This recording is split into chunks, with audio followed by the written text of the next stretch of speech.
Hello, everybody. Welcome to a Comic Boom Comic Source collaboration. It's time for our weekly DC Spotlight.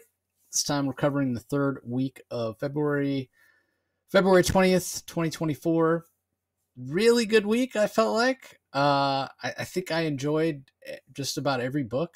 Some more than others, obviously, as always. But yeah, I thought it was a really good week. What were your thoughts, Rocky?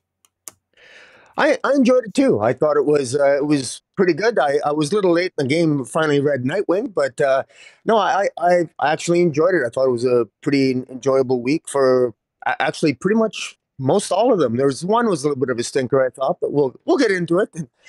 I'm curious to hear your thoughts on Catwoman in particular. So Yeah, that Catwoman probably the weakest of the week without question.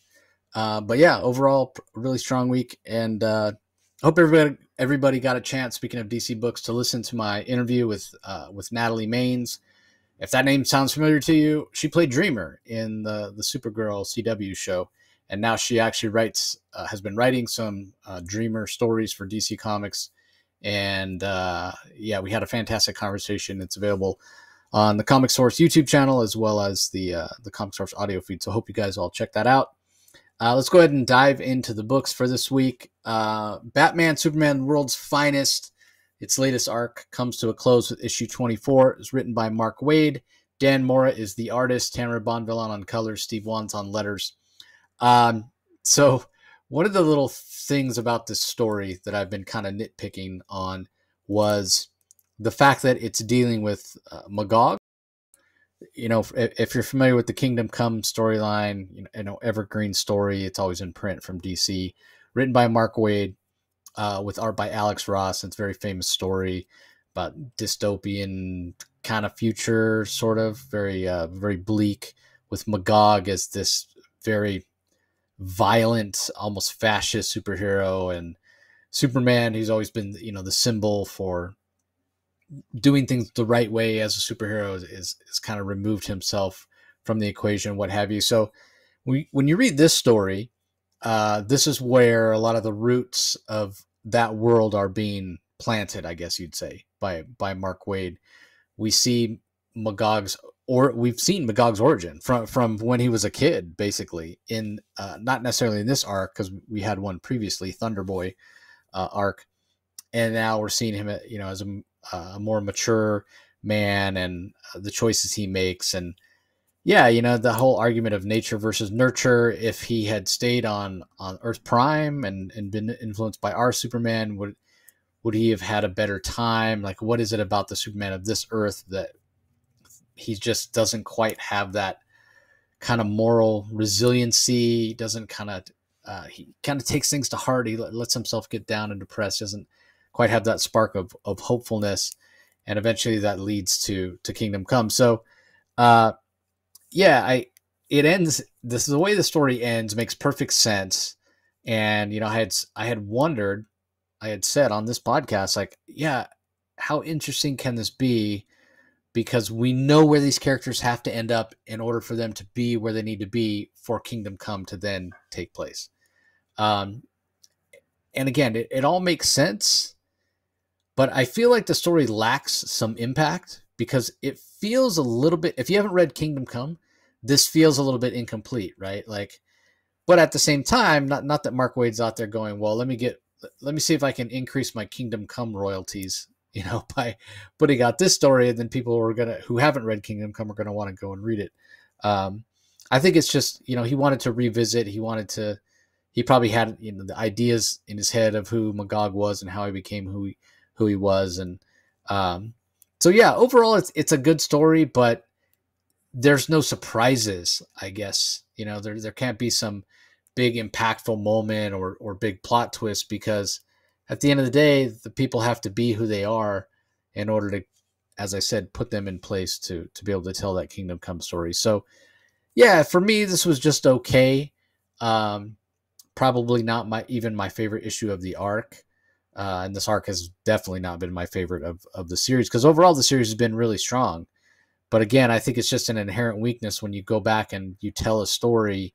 Not that Mark Waid doesn't get to introduce some new things, but ultimately David Magog has to act like who he is and puts him in the place to eventually become the Magog that we see in the Kingdom Come story. So I also thought the Dan Mora art wasn't quite as strong as I've seen in the past. The backgrounds on some of the pages seemed really, really light. Also, it was kind of colored sort of dark. And I get that it's sort of a bleak story, but it's been a bleak story throughout this arc anyway. And I didn't think the previous couple issues were colored that dark. I don't know if it's just because Darkseid shows up. You got to give us some, a lot of browns and dark blues and grays and what have you. Yeah, the coloring didn't work for me either. So yeah, for me, a bit of a down issue. It didn't really resonate. It's not going to be memorable.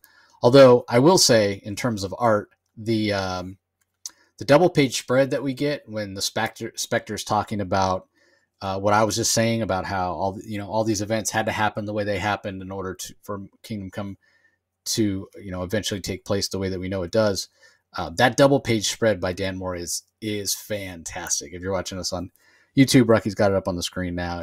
That's an amazing piece of art. Again, I wish the colors were a little brighter, a little more primary. It would feel a little more super heroic. But I mean, overall, this is an enjoyable arc. I'm glad that Mark Waid did it. He probably really enjoyed going and sowing some seeds for what eventually leads to the Kingdom Come story.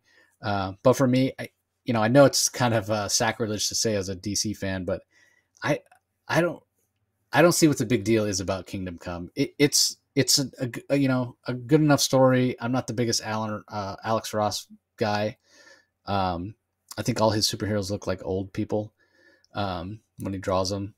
So maybe that's part of why it's only okay for me. But I don't subscribe to, oh my God, it's so good. I feel the same way about Watchmen. I remember having a big debate with Trevor from Dark Knight Nation about Watchmen and how it's only okay. I know that's sacrilege in some parts, but yeah, for me, it's like, these are not stories that I go back and read like once a year. There are books that I do, like Irredeemable, I think is fantastic. Speaking of Mark Waid, and dystopian Superman stories, that one I'll go back and read, but I don't go back and read Watchmen or Kingdom Come on a regular basis. In fact, it's probably been over a decade since I've read Kingdom Come. Maybe I need to go back and revisit it. I don't know. We'll see. Anyway, I know you've been enjoying this story arc a lot more than me, Rocky. What did you think of how it all turned out? I I really like the way this ended. I can tell by your review that I did very much enjoy it, much more than you did. I actually find that as I actually have another criticism of Joshua Williamson's Dark Crisis, because I feel Darkseid was more scary here than he was at any point through Dark Crisis. In fact, Darkseid was more intimidating here than all the Dark Army was in Dark Crisis. Darkseid is absolutely terrifying here, and he makes mincemeat of both Superman, and he's powerful here. His Omega beams are as powerful as they bloody well should be. Mark Waid understands that Darkseid is a multiversal force to be reckoned with. And I just think that the power of Darkseid, as he sort of arrogantly comes into the universe and he can sense that the anti-life equation is within Dog, and he's drawn to it. And the scene, and a number of things, and the scene where Magog is told by Batman and Superman, go get help, and he gets help and he comes back, but he panics, and his way to defeat Darkseid, to prevent Darkseid from getting the anti-life equation, is to kill Gog, so that the anti-life equation apparently dies with Gog, so that Darkseid can't get it. And Darkseid's arrogance, once he realizes that the anti-life equation is once again lost because Gog has been killed, he just arrogantly ignores all of them like they're mosquitoes, like they're totally unimportant. And he just ignores them, and it really pisses off Magog. But he doesn't care, and that's Darkseid, and that's what I love. I think that Mark Waid absolutely nailed Darkseid here. I thought it was awesome. I just love that, and I have to say, I couldn't help but think. You talk about we talk about the use of lethal force in comic books.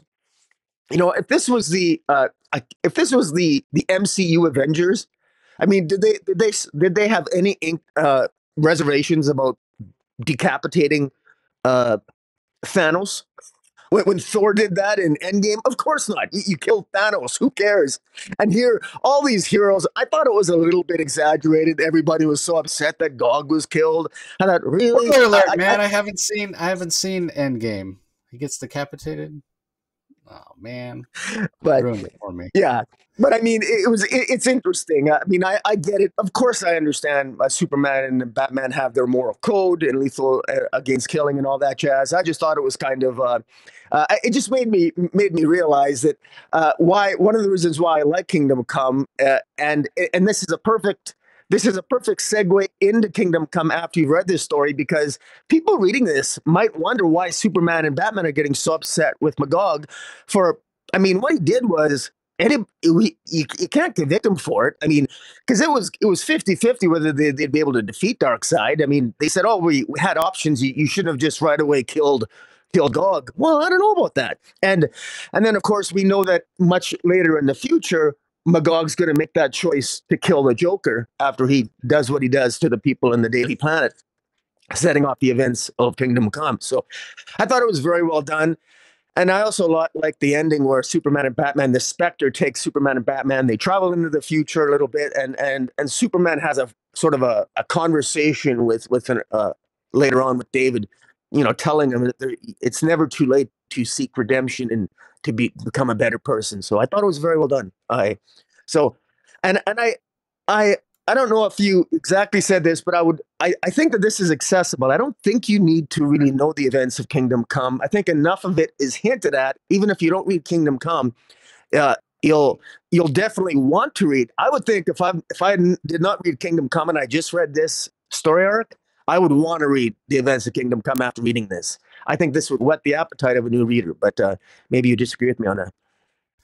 No, I agree. I think if you haven't read Kingdom Come, you read this, it's a natural thing to go. Because that's the thing. I'm glad you mentioned Superman going and talking to David post Kingdom Come, right? So Waid, not only did he get to write a prequel to Kingdom Come, he got to write a little epilogue as well, which I'm sure he's wanted to do. And yeah, you also bring up the moral aspect of killing. And like, don't get me wrong, Magog is a villain in my mind, especially in the pages of Kingdom Come. But you do take a second to think about it, right? Like, okay, if you don't stop Darkseid, then everybody on the whole planet dies, right? And there is such a thing as justifiable homicide, and he kills Magog, or he kills Gog rather, who is a bad guy, and he protects millions, if not billions, of people. So it does feel a little bit disingenuous. And again, I agree with you. Obviously, we know Superman has his moral code, Batman has his moral code. But it's interesting because we just had Titans Beast War, right? Where, Gar became a Starro and he was able to defeat the Necro Star. But, as a consequence of that, people got infected by the spores and, people died that way too. And, we see it, and I think it's in Titans this week, where there's a couple of people that are on there debating, and they're like, oh, what Beast Boy did was wrong, and he's a bad guy, and whatever. It's like the planet would not have survived. So I get it. I get it that thousands of people may have died as an indirect consequence of the choice that Gar made, but that's better than everyone on the whole planet dying from the Necro Star. So the heroes are on that side and are kind of saying, yeah, it sucks that people died, but we had to look at the bigger picture. But then in a book that's out the very same week, some of these same heroes, they're questioning David for killing Gog and saying, well, you should have found a different way. Well, maybe there wasn't another way. Especially they act like, oh, there was all this time to sit and plan, like everything was happening in the heat of the moment. And you're right, Darkseid completely formidable. So choice had to be made. Again, I'm not saying he's right. I'm not saying he's wrong. I'm just saying I understand why he made the choice that he made. Okay, up next actually is that Titans issue that I was just talking about. I think that has a debate in it. It's written by Tom Taylor. Steven Segovia is the artist. We have Annette Kwok on colors, Wes Abbott on letters. The Dark Winged Queen, Part 1. It's called. Obviously, we know that the evil side of Raven is in charge. I will say I miss having Nicola Scott on the art. Scovia does an okay job. I just don't think his art is quite as refined as Nicola's.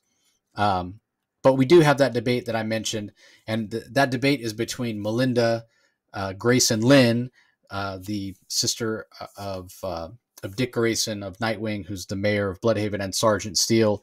And you know, I understand why Tom Taylor wants to put this in there, and it is very meta, and it is very relevant, and the whole story he's telling with Amanda Waller does feel, for lack of a better term, ripped from the headlines in terms of, you know, the political state of the world, and not just here in the United States, but very much also in Australia, where Tom King is from. The conservative movement. I mean, I don't want to get too political here, but it's very hypocritical, right? Like, they condemn people for doing the same things that they do, but then when you call them out on it, it's always an excuse or what have you. It's just, it doesn't stand up to any kind of logic or critical thinking. And so the arguments that Sarge Steele makes here, it's what I was just saying. Like, he's condemning Beast Boy and the Titans for doing what they were doing. When the fact of the matter is, if they hadn't done what they did, if Gar hadn't turned into a Starro, everybody's gone. The whole Earth is gone, right? Sarge Steele, you're not around to bitch about what was done. And you're complaining that the Titans made all these unilateral decisions, but yet in the aftermath, when people were infected, you guys made a unilateral decision. You were going to wipe out all the people that were infected with the spores. You're going to kill hundreds of thousands, if not millions of people. And then when the Titans make a unilateral decision to disable your ability to do that because they had a better way that saved lives, then you're condemning them for that. Like, it doesn't make sense. It just doesn't. It's not, you can't just have your way. You're not a king. You're not a ruler. You're not a dictator. That's just not the way that it works. If it's okay for you to do, then it's okay for someone else to do. And if it's not okay for them to do, then it's not okay for you to do. But where I have a problem with it is just, man, I get enough of this in real life, especially here right now with the presidential election this year in the United States. I don't really need to see this in my comic. Like, I really don't. I really don't. So I feel for you guys. Yeah.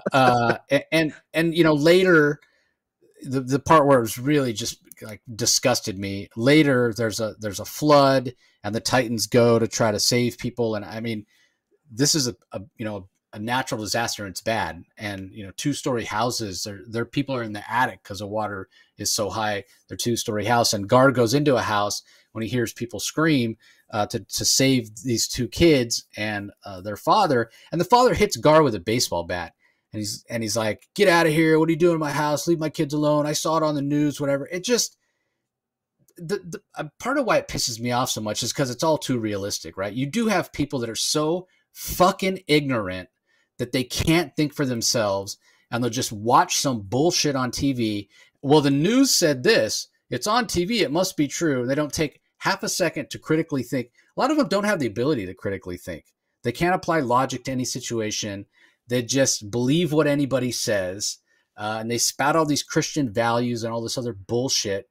Like, government can't tell us what to do, but they're turning around telling everybody what to fucking do. Oh, it's got to be the way we want it. You just said you don't want big government. You don't want people telling you what to do. So do everything the way you want us to do. Like, that's the same fucking thing. It's the same thing. It's so frustrating. And again, I don't need it in my comic. I just don't. I read comics to get away from all that crap.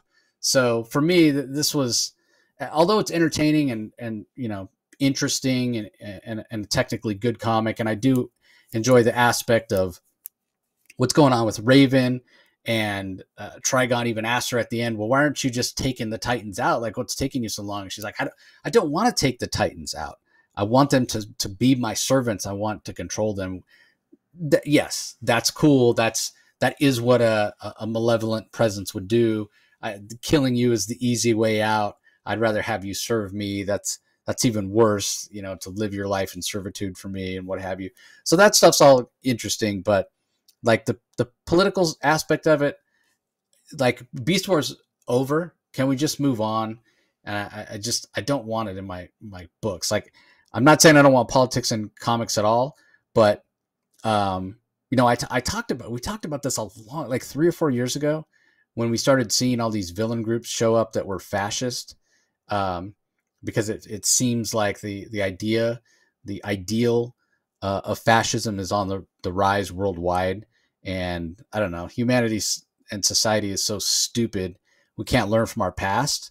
We saw fascism rise, late 1930s and 40s in Germany and Italy, and we saw how well that did. We saw how well that did. Like almost 500,000 Americans lost their lives in World War II. And here we are. There's a good segment of this country that will reelect somebody who says and does things that really remind me of a certain somebody back in the day, like in a scary way. So yeah, I could do without that. If I want to read about that, there's plenty. I can go read All Star Squadron if I want to read about that, because that was done in a more enjoyable way. Which kind of reminds me of, we were just talking about killing in comics and what have you, and Kingdom Come and all that. They always are going to reflect society, and there's always going to be politics involved. And the fact of the matter is that if we were telling the same kind of stories in comics that we were in the Golden Age or the Silver Age or even the Bronze Age, I think even less people would read them. We sort of have evolved as a society to want more complex stories, which is a good thing. But because of that, there are some byproducts that aren't always enjoyable for everybody. But at the end of the day, I can just put this down and not read it if I don't like it. And there's plenty of other books to pick up and read. So it definitely makes you think. We'll see where it goes. I'm ready to leave Beast War behind, though, and its politics as well. So I don't know, Rocky, what do you think of this? Well, it's funny. I never. There is a small amount of politics in here. It didn't bother me as much as it did you. Although I can certainly understand. It's funny. Just as a quick aside, and then I'll just say this about the politics in our world is that I do believe that the overabundance and the toxicity of politics in our world has lowered our tolerance and threshold for politics and comics. To be honest, I think Yeah. we're more sensitive to politics and comics now than we have been in the past. And let's say as little early as 5 or 10 years ago, and that's just because we're all sick of it. We all just want to get along and move on with our lives. But goddamn, like you said, it's kind of hard to.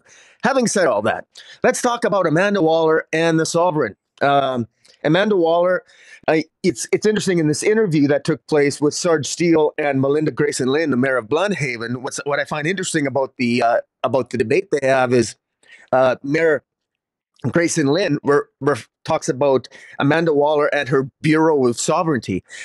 Now, I didn't. I guess just maybe I'm nitpicking, but I'm a little bit confused because I didn't think Amanda Waller was actually in charge of the Bureau of Sovereignty. I still say that the Bureau of Sovereignty is there's that old Mr. Magoo character in Tom King's run that I thought was maybe in charge of the sovereignty, but now Amanda Waller is in charge of the sovereignty. It's interesting that this Bureau of Sovereignty has existed for so long, but it's the first time we're hearing about it. And well, uh, I I'm not really sure exactly where they're going with that. But the Bureau of Sovereignty, I don't know if it's going to stay with us even past Tom King's run or not. But I do find that aspect a little bit interesting because I see the Bureau of Sovereignty as being extremely misogynistic, and and I would surprise that I'm sure that Amanda Waller. There's no way that they would let Amanda Waller, who's obviously a woman, at least I believe she identifies as a woman, would would be allowed to run it, but and particularly being a woman of color as well. And I say that not to bring politics into it, but because we know the Sovereign is genuinely that misogynistic, or that organization is. Um, in any event, we saw the T Jet for the first time here. There's a new T Jet, which is kind of cool. If you're in, if you're into all those toys, Batman has his toys, so can the Titans. I like I I thought it was at first I sort of shook my head. I thought we finally get the ball rolling out of Beast World, because Beast World was kind of I was excited about Beast World. It was actually more exciting than the Titans run was before that, because the Titans before that, they were rescuing trees in Borneo and being environmentalists, and here what are they doing? Well, rather than doing something exciting, they're just fighting natural disasters again in this issue. And but I get the point of it was to reinforce the fact that Gar is he's feared. The world still fear the Titans, and I think it's earned. For longtime readers like you or I, even though we might not be huge fans of, let's say, the politics of it or just the Amanda Waller of things, I think that it has been organically built up over the last couple of years that Amanda Waller has become more and more of a threat. And it has been organically built that this world, for many different reasons, are slowly starting to fear the heroes more and more. And so I think it works here. And even though, frankly, I did find it boring, and I have to say that, and this, it's not that it's a bad storyline. It's not. It's just that I just do find it boring. I find it boring. And with Raven's soul self, which I guess does it even have a name? I guess it's the Raven and Rachel now. There's the Raven Rachel dichotomy. Um, now she wants them. She wants to befriend and have her own. Try to get the Titans on her side, on the dark side of things. I just find that boring. To what end? For Trigon again? I really think that Tom Taylor just ran out of ideas. I really think he's ran out of ideas, because I don't. There's nothing to look forward to in this. I just don't care what's going to happen to this.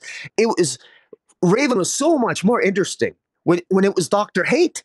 It was so much more cool looking, so much more interesting. Now that it's Raven, it's just I think the cool aspect, fun of it is just sort of taken. It's lost some gravitas for me. But so I'm very meh about this, and very meh about uh, well, frankly, the general direction of Nightwing as well. But it still looks like things are going to be closing out. Story arcs are going to be closing around August of this year, leading into whatever the next big event or this reboot of what DC is going to be doing in the future. So, all in all, this was kind of a meh issue for me. Yeah, we always complain like every time it's a Raven story, it's Trigon. I don't know. We give people a pass. Okay, as a writer, I'm getting my one chance to write a Batman story. I'm gonna do Batman Joker. And maybe it's kind of the same thing with Yeah, Rachel. So I don't good think he's point. running out of ideas. It's just he's gonna tell a Raven story. Trigon goes hand in hand. Like I'm just playing devil's advocate here because I totally agree with you. I hear you. Yeah, Raven would be more interesting if it was something other than Trigon again. But it is what it is. As far as the Bureau of Sovereignty, it was 100% Amanda Waller in the pages of Beast War. She goes to the president, says it's time. He, whatever, signs his executive order, and the Bureau is created and imbued with power. And yeah, she's in charge. It's easy to get and say, well, it must be related to the sovereign. And yeah, that's where you're going to get into the misogyny, whatever. How can it not be related? The guy's name is the sovereign. It's all about politics and behind the scenes or whatever. But nothing overtly has been said yet in the DCU that Yeah, they're that's true. related. So yeah, I mean, that aspect is kind of interesting, right? Like, yeah, why if the sovereign is such a misogynist, why would he want Amanda? But at the same time, we see in the pages of Wonder Woman, we'll talk about in a little while. Sovereign's not above using a female to achieve his ends. So yeah, but as far as I know, yeah, the Sovereign is 100%, or the Bureau of Sovereignty is 100%. Amanda Waller's in charge. So I don't know. We'll see how that all plays out. Up next, Catwoman number 52, Catwoman 9 Lives Part 4. Tini Howard handles the story, Carmine Di Gian Domenico on the art, Veronica Gandini on colors, and Lucas Catoni on letters. Give us your thoughts on this one.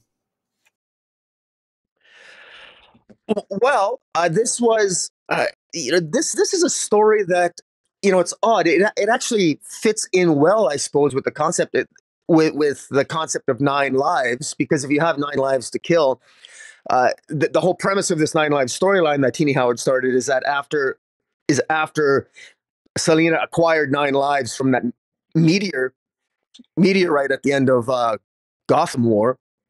She's she's going on these dangerous missions that she normally wouldn't go on, and she's got a checkbox for certain things that she wants to get done. And apparently, what's happened is sometime in the past, long time ago, at the early part of Catwoman's career, when she was still, I guess, wearing the purple suit or the purple or the gray suit. I'm not sure. I guess it's purple, but sometime in the past, she was caught by Amanda Waller, and Amanda Waller basically let her escape with her life on the grounds that someday I'm going to call upon your skills, Selena, and you're going to come work for me. And Selena, this has been bugging her, so she figures, well, now that she's got 9 lives, why not go work for Amanda Waller? And of course, that's what she does. And Amanda Waller puts her on the Suicide Squad on a mission to rob Black Adam, to rob something from Kandak, from a palace, from the palace where Black Adam lives, and and while obviously it's very life threatening, and she's got the bomb in her head, the whole 9 yards, because Selena's now a member of the Suicide Squad, and well, that's pretty dangerous. But obviously, we the readers know that, well, Selena is probably wise to do this. I mean, because you don't want to owe, who the hell wants to owe Amanda Waller a debt? So if you have 9 lives, you might as well go use that life up. That way, if there is some explosives planted in your head and Amanda Waller kills you, you can, you still have a life to live. And as the story turns out, that's kind of ultimately what happens. Although I do want to give Tini Howard some credit here. The suicide team that Catwoman ends up being on, her suicide co-members are Ravager, Sportsmaster, Jeanette, Black Alice, and Clock King. I particularly like Jeanette and Black Alice because it reminds me of Secret Six, and they were characters in the Secret Six. I thought Tini Howard did a really good job nailing the character of Jeanette, who she basically is like a banshee. She's got banshee-like powers, and she's like immortal. She's very sexually provocative, and she's lived a long time, and she's very sexually outspoken, and you got elements of that in this storyline. And Black Alice, we haven't seen last time. Correct me if I'm wrong, but I think last time we saw Black Alice was in the pages of Planet with Lazarus Planet, where she helps save the day in Lazarus Planet. She shows up here, and I thought this worked kind of well. I thought it was kind of funny that Black Adam, they what they're robbing from Black Adam is the beard of Neshette, and this beard of Neshette is supposed to be a wedding gift that Black Adam finds. When Black Adam finds a woman who is worthy of him, he's gonna gift this to his future bride. But of course, it's stolen. It's never made clear exactly why Amanda Waller wants this stuff to be stolen. And Black Alice steals powers from Black Adam one at a time, but Black Adam, as Teth Adam, keeps calling the powers back. So Black Alice has the power. She's got the magical ability to steal powers from various heroes at any time around the globe. And this ultimately reads like this is a fun one-shot to me. I enjoyed reading this for what it was worth. And, I honestly, from a continuity point of view, Ravager shouldn't be on the team. The Suicide Squad, I don't even think should technically exist in its current form, because Ravager is on Stormwatch right now. But and I don't even know if Black Alice I thought was off the playing field. But again, I'm really nitpicking here. I'm not sure why Amanda Waller, of all things, would be concerned about these things when she's got other things on the go right now. She's worrying about trinkets and in Kondak. But in any event, it's interesting that out of the blue, Selena, she sees a sculpture of the cat goddess Bastet, or Bastet, and oddly enough, Bastet admits that, yes, I gave you your 9 lives, but I've got 5 cats here that want to give you some of their powers, and the cats have names called Subek, Hut, Enki, Zeus, Zozer, Atten, and Mao, which happen to form the name of Shazam. So, yes, people, Catwoman ends up with Shazam powers from a series from 5 different felines. I'm not making this up. There's an absurdity to this, but Catwoman ends up with Shazam powers that she can access whenever she needs to call upon her cat. So she not only has the 9 lives to use up, she now has Shazam like powers, which she uses at the end because Amanda Waller wants to punish her at the end by blowing her head off. That doesn't work because she uses up one of her lives and then she disappears because she's got Shazam powers. So maybe I've read this wrong, but Catwoman at the end of this ends up with Shazam powers. She's from the Egyptian cat goddess Bastet. Bastet's 5 feline pet cats. At least that's how I saw it. In any event, I don't know what to make of this issue. I had a lot of fun with it. It's wonky as hell, but it's kind of entertaining. I did laugh. Black Adam was a little off in his characterization, but let that go. She at least got the gods right. She respected. There's an editorial note referencing Christopher Priest's Black Adam run, which is good. But this ending was really wonky. I don't know. Catwoman having the powers of Shazam I thought that was really out of left field, and I don't know. I think that's nuts. But how do you feel about that? So when did you realize that she had the powers of? Well, first of all, we don't know if it's the powers of Shazam. We'll talk about that in a second. But did you catch it right away, or was it when she used the Shazam word in Amanda Waller's office? It's actually a good question. I actually realized that when she used it, and then I had to go back and reread it a second time, and then I saw the names of the cats. So I never caught it in the first read. I caught it on the second. Yeah, so I was going through, and at that moment where Catwoman gets a chance to meet this cat goddess or whatever you want to call her, and she talks about how my cats are always watching you. They're watching over you or what have you, and she names them off, and I'm like, okay, well that's interesting. She names them off, and then she says, yeah, they look out for you when you walk the earth. In the next panel, she says that, and at that moment, she's like, you desperate need, remember to say their names, say the magic word, and they'll come. And I was like, when she said that magic word, that's when I kind of scrolled back up, and I read the names of the cats, and they're in order to spell out Shazam, and I was like, really, Shazam? Okay, but kind of similar to what they did with Mary Marvel, right? Like now she gets her powers from the gods of the Amazons rather than the same gods that are giving, and they're not even all gods, because Wisdom of Solomon, who wasn't a god, but different entities than Billy Batson, and so Catwoman is getting power from different entities than either one of those. So does she really have those powers? Because obviously Mary Marvel and Billy Batson have sort of the same powers, and she does say Shazam and then flies up. So what powers does she actually have? We haven't actually seen. I also agree with you that if you have multiple lives and Amanda Waller, you owe a debt to her, it makes perfect sense to say, okay, working for Amanda Waller is a dangerous proposition. She's going to put a bomb in your head or whatever. Let me go and take care of that and erase that debt. But at the same time, it also felt very trivial, right? Like she survives the heist, which, things don't go the way that you might think they'd go. Catwoman's supposed to be a master thief and things are very chaotic, but she doesn't exactly have an A-list crew. And Amanda Waller probably in on the planning, probably not a great planner for heist either.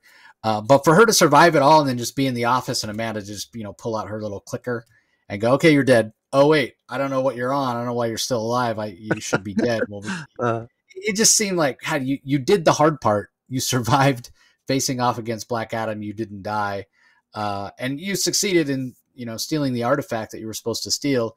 And Amanda Waller's excuse was, but I told you not to, be seen, and you were seen. Click. She didn't kill anybody else on the team. It just felt a little cheap.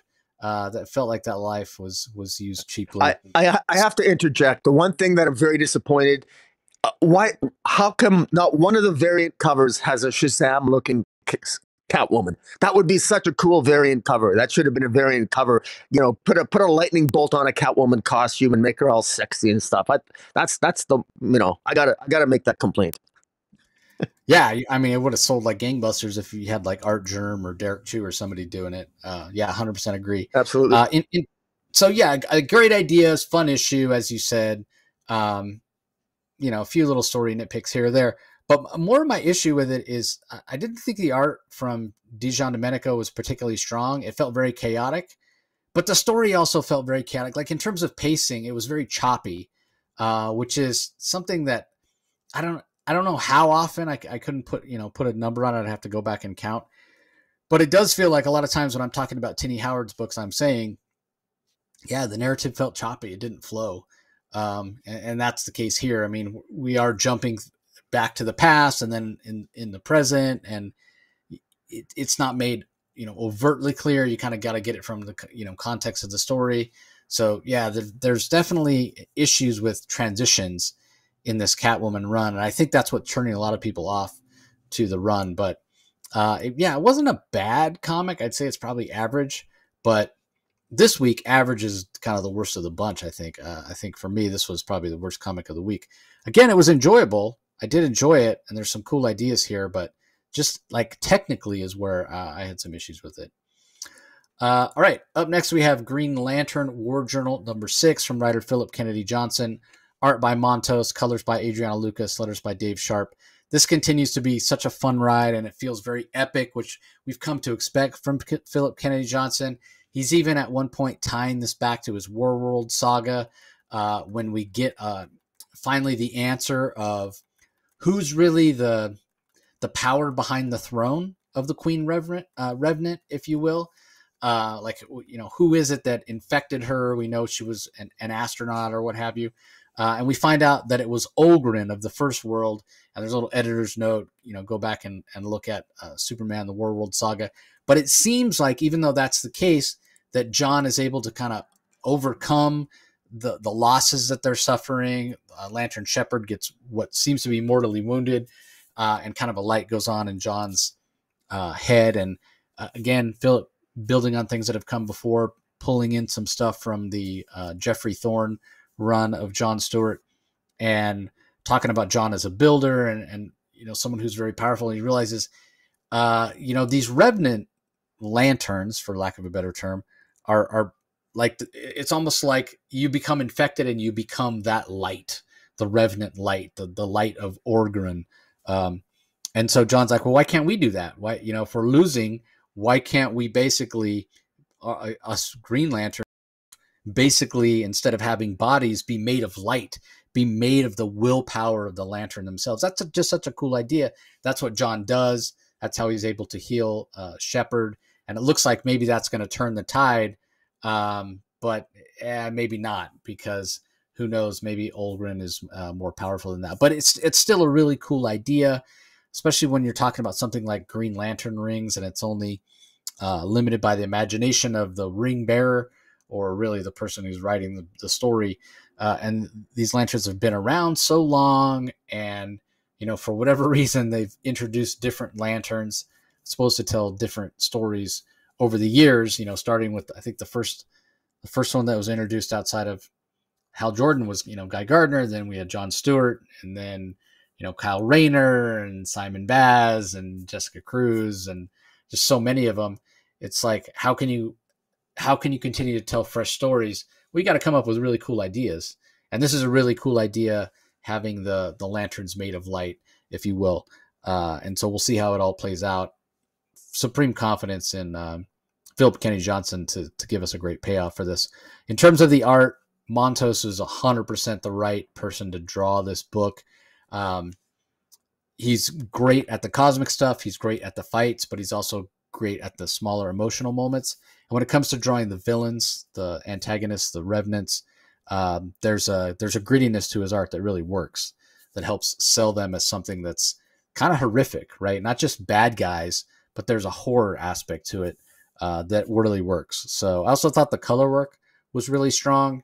And maybe part of that is sort of inherent in the choices that they made. Obviously you're going to have plenty of bright green for Green Lantern. But Adriana Lucas, who I think is one of the best colorists working,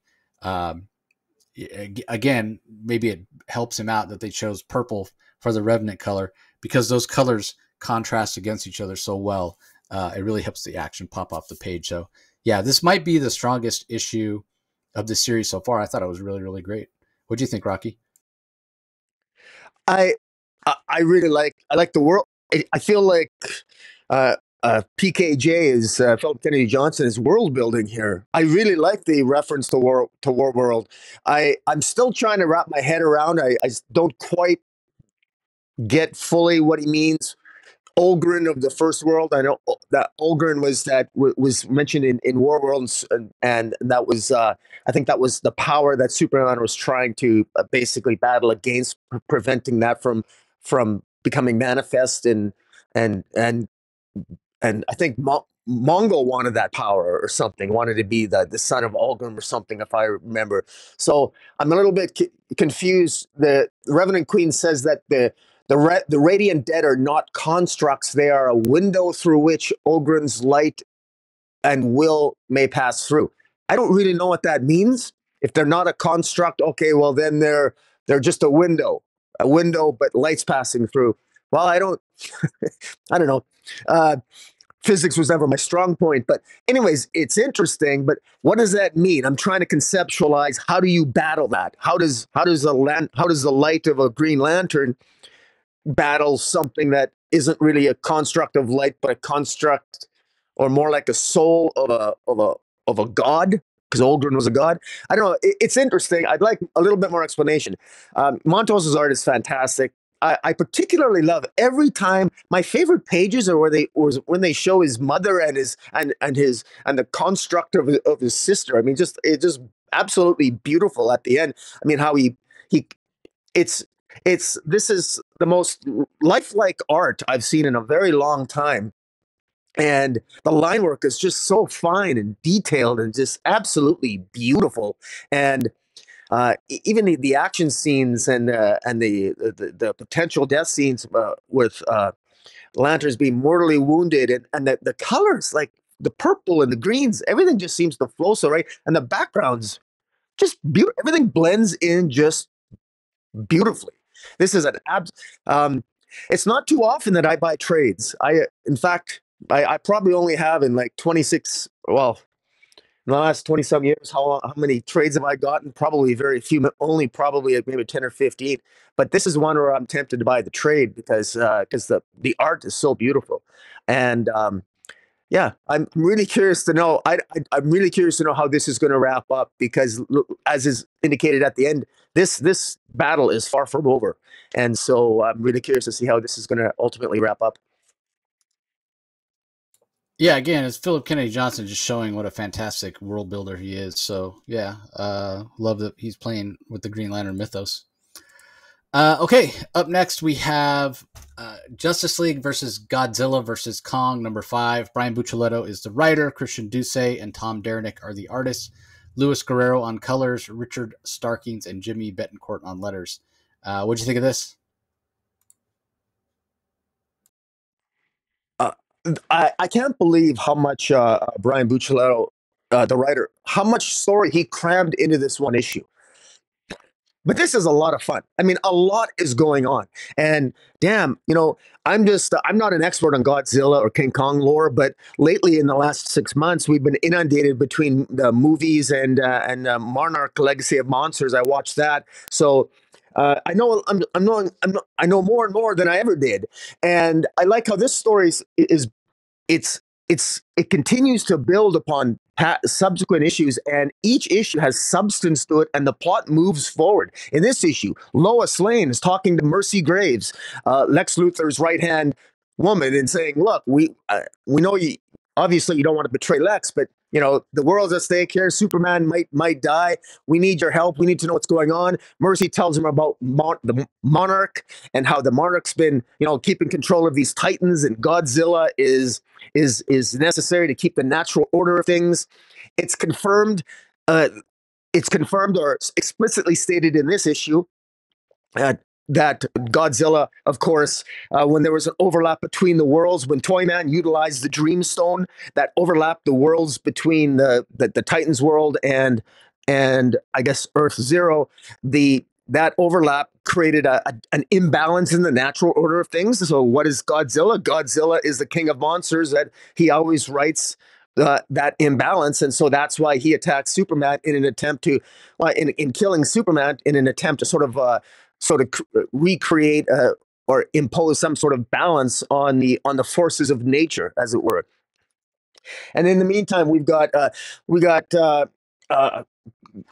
Wonder Woman and Green Lantern are defending the Atlantis, the dome surrounding Atlantis. We got Flash, Aquaman, and Aqualad looking for the beacon that's attracting the Titans in the ocean depths. We got a League of Assassins on Skull Island, are trying to protect a monster skull, and they're battling against Green Arrow. We got Supergirl, who is Supergirl has a sort of a very dysfunctional relationship with King Kong. She ultimately ends up, Gorilla Grodd ends up coming with his minions and worshiping King Kong, but he wants to ultimately control Kong, and I guess he's trying to do that, I think, indirectly through Supergirl, and so he takes control of Supergirl's mind, and Supergirl battles Kong. So it sort of throws a wrench into the whole King Kong holding the blonde, the damsel in distress. Well, it's King Kong battling Supergirl now, whose mind is controlled by Grodd. And then we got Lex at the end controlling the Mecha Godzilla, and that's with Ra's al Ghul showing up at the end. Oh my God, so much is crammed in here, and I'm throwing all this out because I could talk for 30 minutes going into more detail, but the reality here is this actually feels this feels like a story. Like it's you can sit back and enjoy this read, and it doesn't feel rushed. I think this is about 35 pages, just this issue, but it feels like a lot is happening. You're getting bang for your buck. You're getting good substance story. There's even Shazam shows up. Shazam feels guilty because he feels he killed Superman. He feels he failed. So Shazam, in a fit of sort of almost depression and rage, goes and attacks the Legion of Doom, and he's ultimately defeated because Batman tells him, no, come back, we got a plan, you can't handle the Legion by yourself. I mean, there's emotion, there's gravitas, there's things at stake, there's betrayals, and I'm curious as hell to know how this is going to end, but this is a lot of fun. I gotta say, this is substantially better planned than any DC big event, including Beast World, I think, in the last 3-4 years. This plot possesses more verisimilitude than Dark Crisis did, than Beast World did. I enjoy this. It's just a lot of fun, and it's completely self-contained, as it should be. And I got to give full props. This is one of my favorite issues this week. I just had a blast reading this. What about yourself? Yeah, I mean, it's the word we keep coming back to when we're talking about this series, right? It's just so much fun. And you're right. It's not just, okay, Buccellato could have, I mean, let's face it, right? He could have done just about anything. Very simple story, very simple plot, because you just say, okay, it's Justice League versus Godzilla versus Kong, and people are going to show up for that because it's Justice League versus Godzilla versus Kong, right? There's maybe not a lot you need to do other than just say, okay, this is the story I'm going to tell, and this is the way that I'm going to tell it, and it's going to work. It's going to work because of just the inherent idea of these characters and a fun story. But he's not phoning it in. He's telling an interesting story. There's so many different moving parts, and he does an expert job of giving everybody a chance to have their little time in the sun, right? We get a little bit of Green Arrow and him, having left the island and trying to figure out how the League of Assassins is involved. We get a little bit of Lois, and we understand her, worry about Superman. Is he going to live? Is he going to die? And she's doing what she can do, leaning into her talents.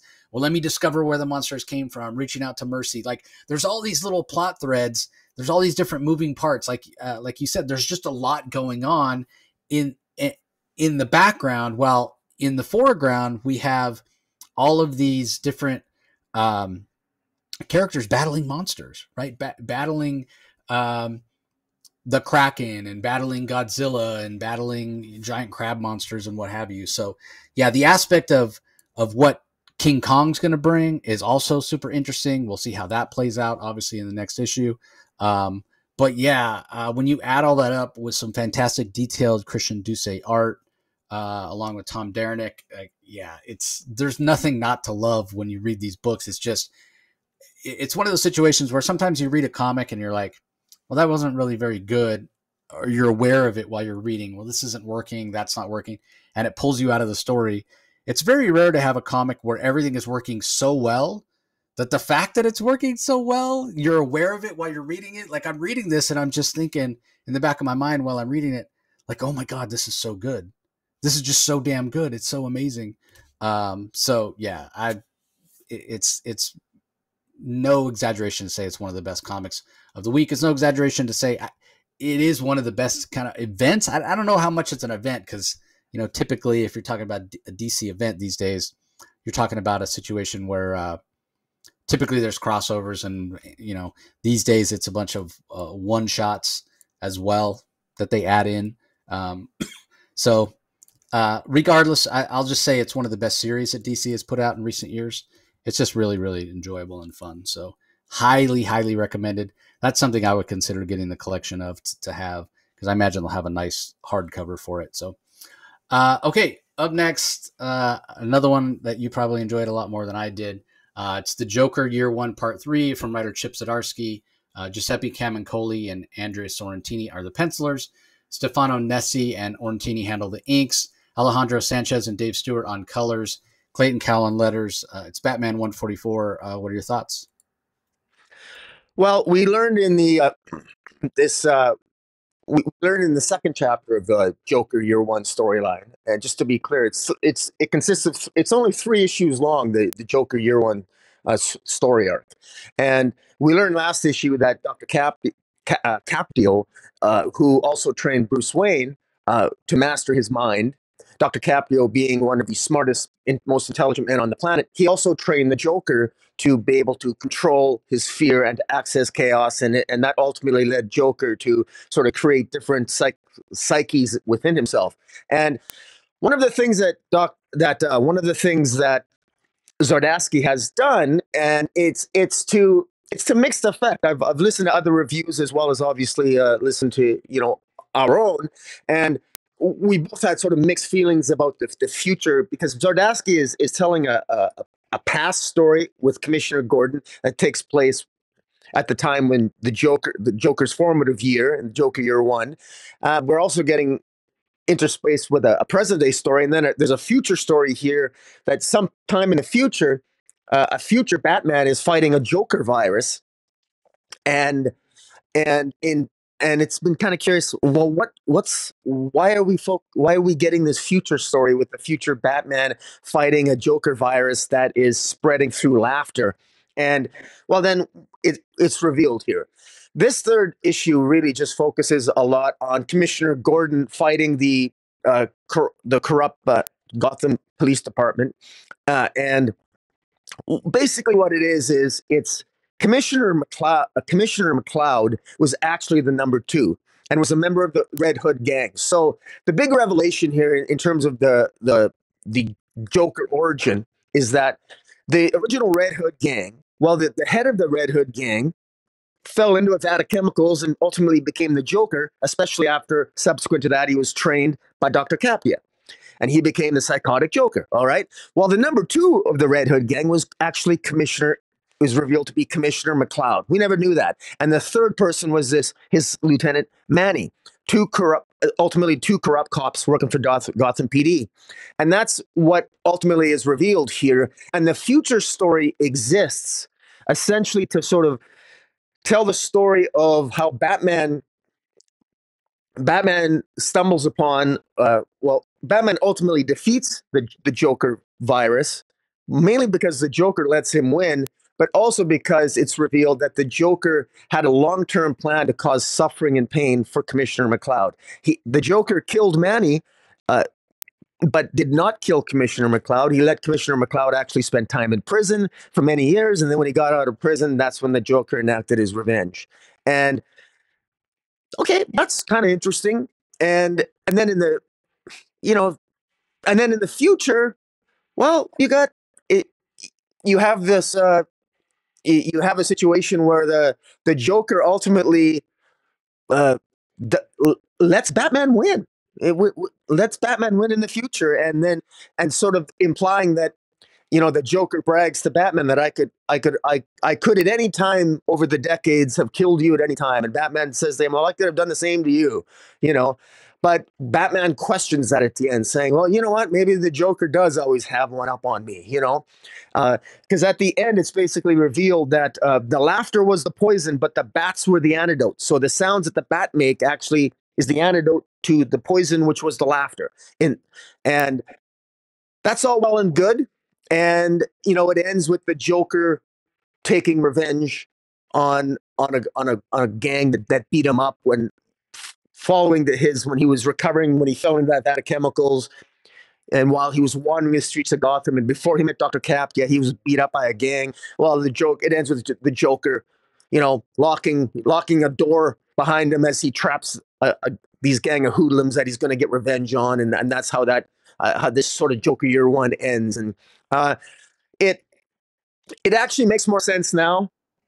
The use of the future story, revealing what happens to Commissioner McCloud in the future, how Zardasky was doing that to show how the Joker is extremely patient, and he will play the long game over decades to get revenge and to cause horrible things to happen to people. He's extremely patient. He just like he is with Batman. He loves Batman, but he can kill him at any time, but he chooses not to. He hates Commissioner McCloud, but he's got no problem waiting years to take revenge on him or anyone else. It's Zardasky's way of by giving us this future stories by saying, look, this is how patient the Joker is. Capdia, somehow the Joker not only mastered his fear and became a master of chaos, but the Joker really knows how to control the chaos and to time it perfectly, and to time when the chaos will happen, to time the pain, to time the suffering. And he's a master at it. And you're left wondering at the end, maybe the Joker really is superior to Batman, but he's just the embodiment of chaos. And the reason why Joker does this isn't so much to piss Batman off, but it's just Joker's nature. He's chaos, and it's not about beating Batman to the Joker. It's about being the embodiment of the very, very chaos and the fear that before he met Dr. Capdia, he wasn't able to control. So I think it unites the story a little bit better. This third issue, it's still a little, I guess, wonky. It's still a little bit unclear. I think these three issues together, I think it still would read better if you had maybe reading that 8th issue of Batman the Knight. I think Zardasky, this should have been maybe 4 issues long, and because more should have maybe been flushed out with Dr. Capdia, I think. But I did at least have a better appreciation of what Zardasky was trying to say, I think. But maybe somebody like yourself will correct me on that. But what are your thoughts? Yeah, I mean, I'm not going to say one way or the other. I mean, how much new information did we really get here, right? Joker Year One, and obviously the term Year One when it comes to DC Comics has a lot of cachet. But other than finding out that Dr. Kapka, who trained Bruce, also trained the Joker, what did we really learn that was new? Nah, not that much, right? So, yeah, an interesting story. It certainly works. But is it going to be memorable? I have my doubts. It's again, there's just not a lot of stuff that's new. The Joker could have defeated Batman at any time, like once and for all. Okay, yeah. I don't know. Has anybody ever said that right out loud before? If not, it's been hinted at to the point where we all kind of understood that, and the reverse is true as well. And I've said that all the time. If Batman really existed, if the Joker really existed, the Joker doesn't have any superpowers. Batman's going to defeat him in like 30 seconds, and end of story. We'll never hear or see from the Joker ever again, which I would be perfectly fine with. But when I think about something like One Bad Day Riddler, right? Like that was similar in that it was this idea that the Riddler is really like the smartest guy in the DCU and could have defeated Batman or committed some crime that Batman would have been able to solve at any time. And the whole reason he did the riddles and kind of played the game with Batman was just out of sheer amusement, because he didn't want to get bored. And then one day he's just tired of it, and Batman, it's intimated that Batman has to make the decision, hey, going back to a theme we were talking about earlier, in order to really save future lives that Riddler's going to ruin, I got to kill him. And so when, I think about that and how well that was done by Tom King and Mitch Gerrits, and I look at this, and no slight against Zdarsky, I think the goals are different. The prompt that editorial gave to all those writers was, hey, take the character and write their version of the Killing Joke, like the epitome of that character. Go, as far out to the pinnacle as you can. Zdarsky's doing something different here. It's a continuing story.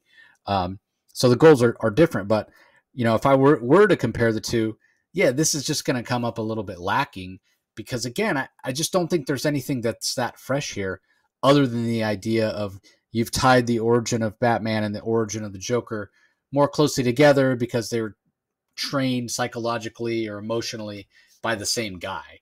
I don't even find that aspect of it to be particularly interesting. But I will say that, there's some aspects of Three Jokers here. There's aspects of the Joker here early on that ties into the way the Joker looks in the Batman Brave and the Bold story that we recently got from Tom King and Mitch Gerrits. So it does seem like DC editorial-wise is trying to tie some of these things together. And I give them credit for the effort. I don't know that it's really necessary. When you think about it, it's almost kind of backwards, right? They're two different things, like Three Jokers, and we've seen kind of three different looks, especially, back when we had the Jeff Johns series with art by Jason Fabok. You had the one that kind of the tourist and the Hawaiian shirt, and then you had the one that was more of the insane clown. And then you had the one that was in three-piece suit and was more of the old school 70s 80s crime lord Joker. And then when you talk about, okay, we're going to unify it all together with the look that Tom King and Mitch Gerrits' Joker had, where instead of eyes, he just has like these little white dots in, the shadowy eye sockets of his face. It is a more terrifying look, to be honest, but aren't those two things sort of diametrically opposed? Like you're trying to get, everybody on the same page and get some consistency with Joker. But at the same time, you're talking about Three Jokers where they have wildly different looks. Like, I don't know what to think. This is the problem when you overuse a character and you have so many people writing disparate stories about the character. So again, I would love for a new editor or publisher to come into DC and, say, okay, nobody's going to write any Joker stories for 5 years. Could you imagine that? No Joker stories and nobody able to use a Joker for 5 years, when the first story after that comes out, like how much it would sell. Like people would lose their minds. Didio did do something similar when New 52 started. He said no Joker for a year. And then when finally they were able to use the Joker, it was the Death of the Family storyline. Scott Snyder. That was the Joe's Garage Joker, where because the last Joker story previous to that was in New 52 Detective Comics #1. That's the one by Tony Daniel where the last page is the Joker's face is cut off and it's like nailed to a wall. And then obviously when Capullo and Snyder did the Death of the Family, and Joker had his face back, but it was like Velcroed on or taped on or whatever. It was really horrifying. But that sold so well because the Joker had been gone for a year. Imagine 5 years. Imagine that. I mean, they would never do it, first of all, because Joker stories still sell and it makes them money. And that's not to say you couldn't keep printing Killing Joke and all the other stuff, but just no new Joker stories. Like go 2 years, 3 years. Give me a break from the Joker. That's really at the end of the day what I'm selfishly wanting, a break from the Joker, because we know that's what would happen. They would sell like gangbusters when they came back. And Amanda Waller. Oh my God. At least DC themselves are coming right out and saying Amanda Waller's a villain now. But yeah, so let's finish up this story that we have going on right now. And then, can we have her and the Joker, just put him in a deep, dark hole and leave him alone for a while. Okay, up next we have Nightwing number 111, written by Tom Taylor. Sami Basri is the artist. We have inks by Vicente Cifuentes on a few of the pages. Adriano Lucas handles the colors. Wes Abbott on letters. So a little bit of an interesting story, but I have some nitpicks here. it starts off, we see it's Gotham City. We see this guy screaming. He's got a big hole in his chest where his heart would be. He falls over. Batman shows up. He immediately thinks, oh, Heartless, right? The villain that we've seen in Bloodhaven in the pages of Nightwing. There's some flashbacks because at the crime scene is also a young boy. This was his father who's been murdered here. So obviously Bruce thinks back to when he lost his parents. He thinks back to when Dick Grayson lost his parents. There's a child, and that phrase is repeated several times over several panels, which is interesting, and I think really works to great effect by Taylor. And then the other little nugget here that's kind of cool, and Rocky noticed it right away when he was reading it as well, is at the tent at Halley's Circus, where Dick Grayson's parents were killed, Heartless is there as a young boy, and he comes walking out with his servant. I can't remember what his name is or whatever. Gerald is his name. And he's so excited. He's so excited because Alfred's there. And he asks the boy and his butler, he's like, I heard the screaming. Is the circus okay? Is everybody all right? And this little boy who becomes Heartless, Shelton is his name. And, we've seen his origin previously in a Nightwing annual. He says, no, they're totally dead. You could hear the screaming. You could hear the bodies hit the ground. It was the best thing ever. God, just the kid is evil, man. He's evil. And again, you read that annual and you can understand he's been through all kinds of stuff, but he's just out and out evil. And just the look on Alfred's face and what have you, and they go walking off. But it was a nice little nod to Heartless, considering, we're supposed to think Heartless committed this crime. So Batman reaches out to Nightwing. Obviously, he's worried Heartless has shown up in Gotham. Nightwing's worried as well. So they meet up. Nightwing goes to Gotham City. They meet up. They're comparing notes and what have you. And Nightwing's talking about he's been relatively quiet lately, not sure what's going on. And so they decide to go question the boy, showing the difference between Batman and Nightwing. Nightwing's the one that goes in. Batman himself knows he's not good at that sort of thing. He can be intimidating and terrifying. And so he goes, he asks the boy, and there's some things that are not adding up. Heartless is very talkative. And again, that's sort of, we're reminded of that when we see him as a little boy, how excited he is. He wants to experience the trauma that he's caused people and what have you. But this guy that went and killed this father didn't say anything and just left the boy and kind of ran off. We're also told that the boy's mother had died in a car accident a few years prior. The boy's not going to have to worry about money. His family was wealthy, and his uncle is like his only living relative. That's who's going to take care of him. Like right at that moment, automatically, I already have like a light bulb go off. Like, oh, the uncle, right? Like who's killing people? If it's not Heartless and it's a copycat, who's killing people? Like, look for the easiest motive. Who's that's what police do in real life. Who stands to gain by this death? So yeah, Nightwing does say to Batman, everything's not adding up here. They go to the morgue. They examine the body. It's sloppily done, not surgically removed the way Heartless would do it. And they're like, yeah, who could it be? We got to make sure the boy's taken care of, whatever. Like, these are supposed to be the two greatest detectives in the DCU, and Batman is always suspicious of everything. How do they both not immediately go, oh, we need to look into the uncle? He's immediately the one that stands to gain. And sure enough, he comes to the police station. He gets the kid. He goes home. And he tells the kid, pack up your stuff. We got to leave. You stupidly got a superhero involved and what have you. And I'm like, I know criminals are not the smartest anyway, but this guy's a fucking moron. He is, yeah. He's dumb. You copycat Heartless. Did you not think Nightwing was going to show up, you fucking idiot? Of course he's going to show up. You're yelling at the kid? You thought I'll just kill somebody in the manner of Heartless and Nightwing's not going to get involved? You're a moron. You deserve to be caught. You stupid idiot. So I don't know if he's supposed to be that stupid.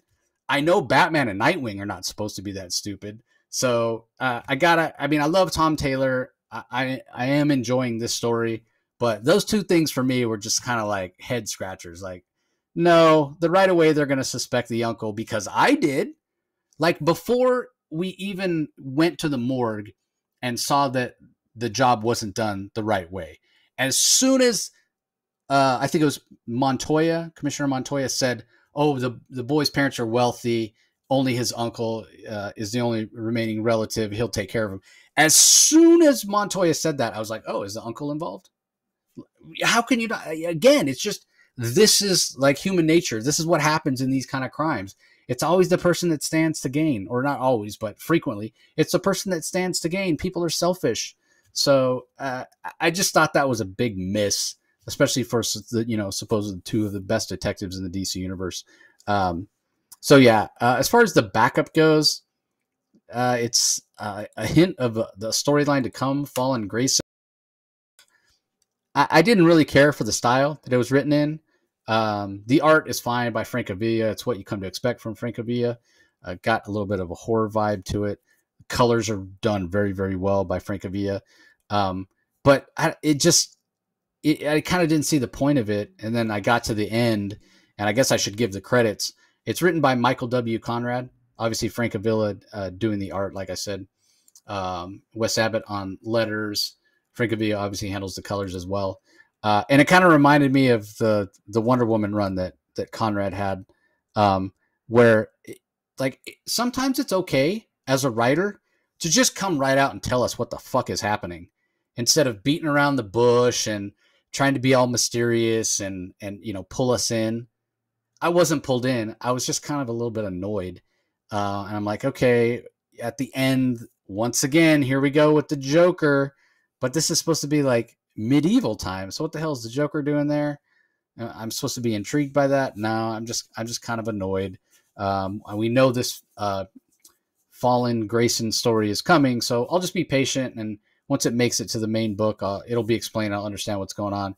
In the meantime, I guess I'll just sort of tolerate these backups from Michael W. Conrad, because it's not offering me much other than gorgeous art. But the story here, like, I know nothing other than there's this guy. He's the son of Gray, thus Gray's son, right? And he's going to fight some guy who kind of looks like the Joker. That's what we know. We don't know why his father was killed. We don't know what this group that the Joker's involved. Like, we know nothing. We know nothing. And like I said, instead of being intrigued, just the way that it's written, it's just, I'm left feeling like, okay, this is kind of futile. I could reread this 7 times and I'm not going to get anything out of it because it's just not written very well. So anyway, what do you think, Rocky? Well, I'll start talking about the backup first. There's something about the art of Francavilla that I just like. I love it. I got familiar with Francavilla when he was drawing covers for the Lone Ranger for Dynamite. He was drawing westerns, and I just loved him. I just loved those covers, and I got a whole slew of like really high grade Lone Ranger covers. I love his art. And then of course I really fell in love with his art when we reviewed his work with Scott Snyder with Night of the Ghoul, which is just excellent. And the only thing with his DC work is that I wish he did a lot of the backups with Matthew Rosenberg's in the Joker, those Joker backups, which were completely nonsensical, made no sense at all. I think it's a waste of a good artist. I mean, I think Francavilla would be, I wish they would put him to better use than on these backups. Now, this story might have more of a point to it than those Joker backups did that Francavilla drew, but Michael W. Conrad is, I wasn't a fan of his Wonder Woman with his collaboration with his with Becky Cloonan, but I guess it's not bad. But what's the point? I'm just sort of, I'm like you. I'm like, well, I don't know what to make of it, but I guess if it has a point, but I don't get the feeling that it's going to be related to the final Tom Taylor's final arc. Now, with respect to the main story proper, it should be noted that this is Nightwing issue 111. Tom Taylor, I think, is set to leave the title at issue 120. Is it? Well, I think it's 120. Sounds right. Yeah, he's leaving at issue 120, and so there's an obvious theme and a tone to Tom Taylor's Nightwing that he wants to keep, and he's definitely kept it, and it's based on. The plots have never been particularly sophisticated, even his Heartless arc, even his Heartless plotting, but he focuses on character so much. Character arc is his strength, and it's all about how great Dick Grayson is. And if you're a Dick Grayson fan, you should probably love Nightwing. And so I don't see Tom Taylor deviating from that. It's sort of like when he did his like 18 issues of John Kent's Superman there, or Son of Superman. He was very consistent. It was a lot of non-violence. He wasn't supposed to use his. He only used his fist once, and he had a very particular vision for John Kent, and he stuck to it. To his credit, I mean, as you gotta be disciplined as a writer, regardless of what individual readers might think.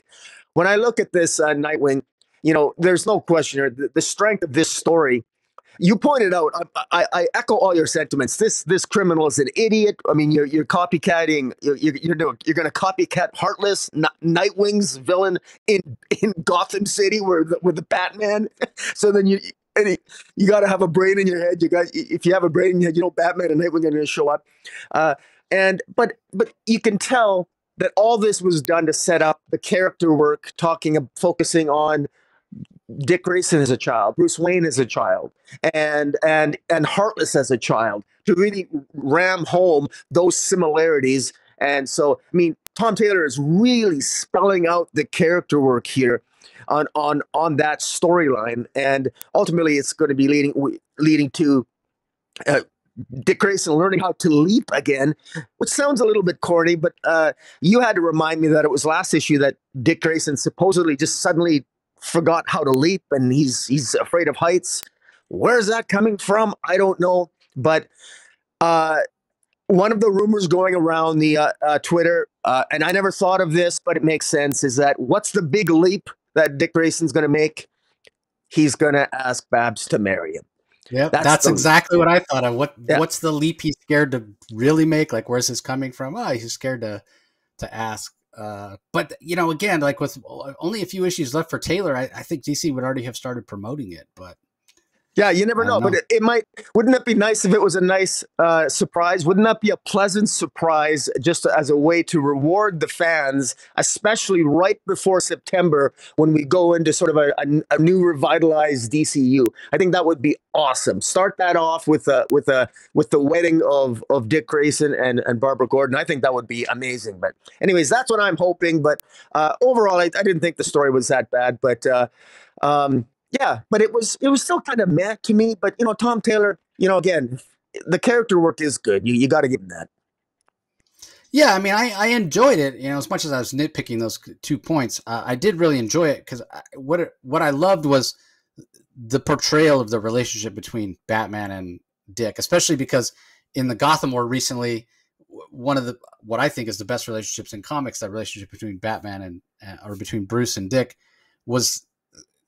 It wasn't portrayed in a good way, right? Like they were at each other's throats, so to speak.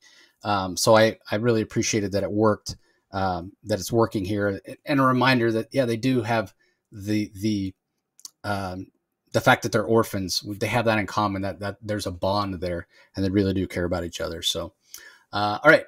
Up next, we have Superman number 11, written by Joshua Williamson. Art in this issue is by David Baldione. Colors by Rex Locust. Letters by Ariana Mayer. Lex Luthor Revenge Squad continue talking about Pharma and Graf and how they want to have revenge on Lex, even more so than Superman, which we're reminded of in this issue. We're getting a lot more of Lena Luthor, Lex's daughter, and we're getting some of his mother as well, which in my mind, Lex is right around 50 years old, which means his mom's got to be like 70. And in this issue, she puts on the armor and she's out there battling and she's in full supervillain mode at 70. I'm being conservative. We could even say, okay, maybe Lex is 40, then she's, early 60s. I mean, even then it's a stretch. But all right, Joshua Williamson, we'll make it work. I guess she's got the armor to kind of help her. But at the end of the day, I think she's still probably pulling a muscle. But this is a lot of fun. I'm nitpicking here, but I am enjoying the story that Joshua Williamson is telling here, because it's refreshing to have villains that aren't just out to get Superman, right? Like they have possibly the ability to kill Superman, to poison him with kryptonite, but that's not their end goal, right? They would rather use Superman and have Superman kill Luthor, their true target, because of everything that happened in their early days when Lex Luthor first showed up um, in Gotham City, and they know in a lot of ways leaving Superman alive with the knowledge that he killed Lex Luthor would be worse than killing him. So that really works. I thought the color work was absolutely fantastic. The line work from Baldione. Baldione's art, it's a little more of a cartoony style. We especially get a lot of exaggeration in the faces, but not in an anime way, which I really enjoy. So yeah, with the purples and the greens that Rex Locust brings in, those being the two primary colors of Lex's armor, it just works really well. This is a lot of fun. How it's all going to play out, we'll have to wait and see. But I will say that it's been a long time, maybe since I can remember, maybe since the Triangle era, that I felt like a run in the Superman title has felt this coherent, right? Like this is issue number 11, and it feels like every issue from Williamson so far has all been adding to this story. Yes, it's the second arc, and I suppose you could probably pick up issue 7 and just read this arc and kind of catch up with what was going on before. But everything that's happened previously in this run is kind of referenced and is important, and it's even mentioned here.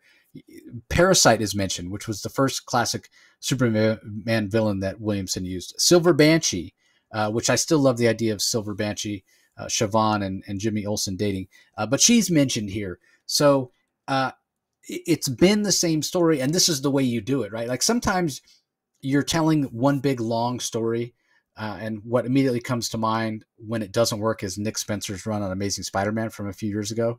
The whole entire 50-issue run was all a story of a villain called the Kindred, who, spoiler alert, turned out to be Harry Osborn.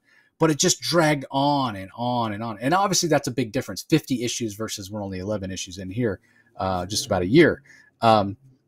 So this is working. This is really working for me. The consistency of it, the fact that it all matters, and the fact that we're building up to a big Brainiac event later in the year, which I think Brainiac's one of the most underrated Superman villains. I think back to the Byrne era. Well, I guess it was after the Byrne era. Maybe we'll call it the Roger Stern era.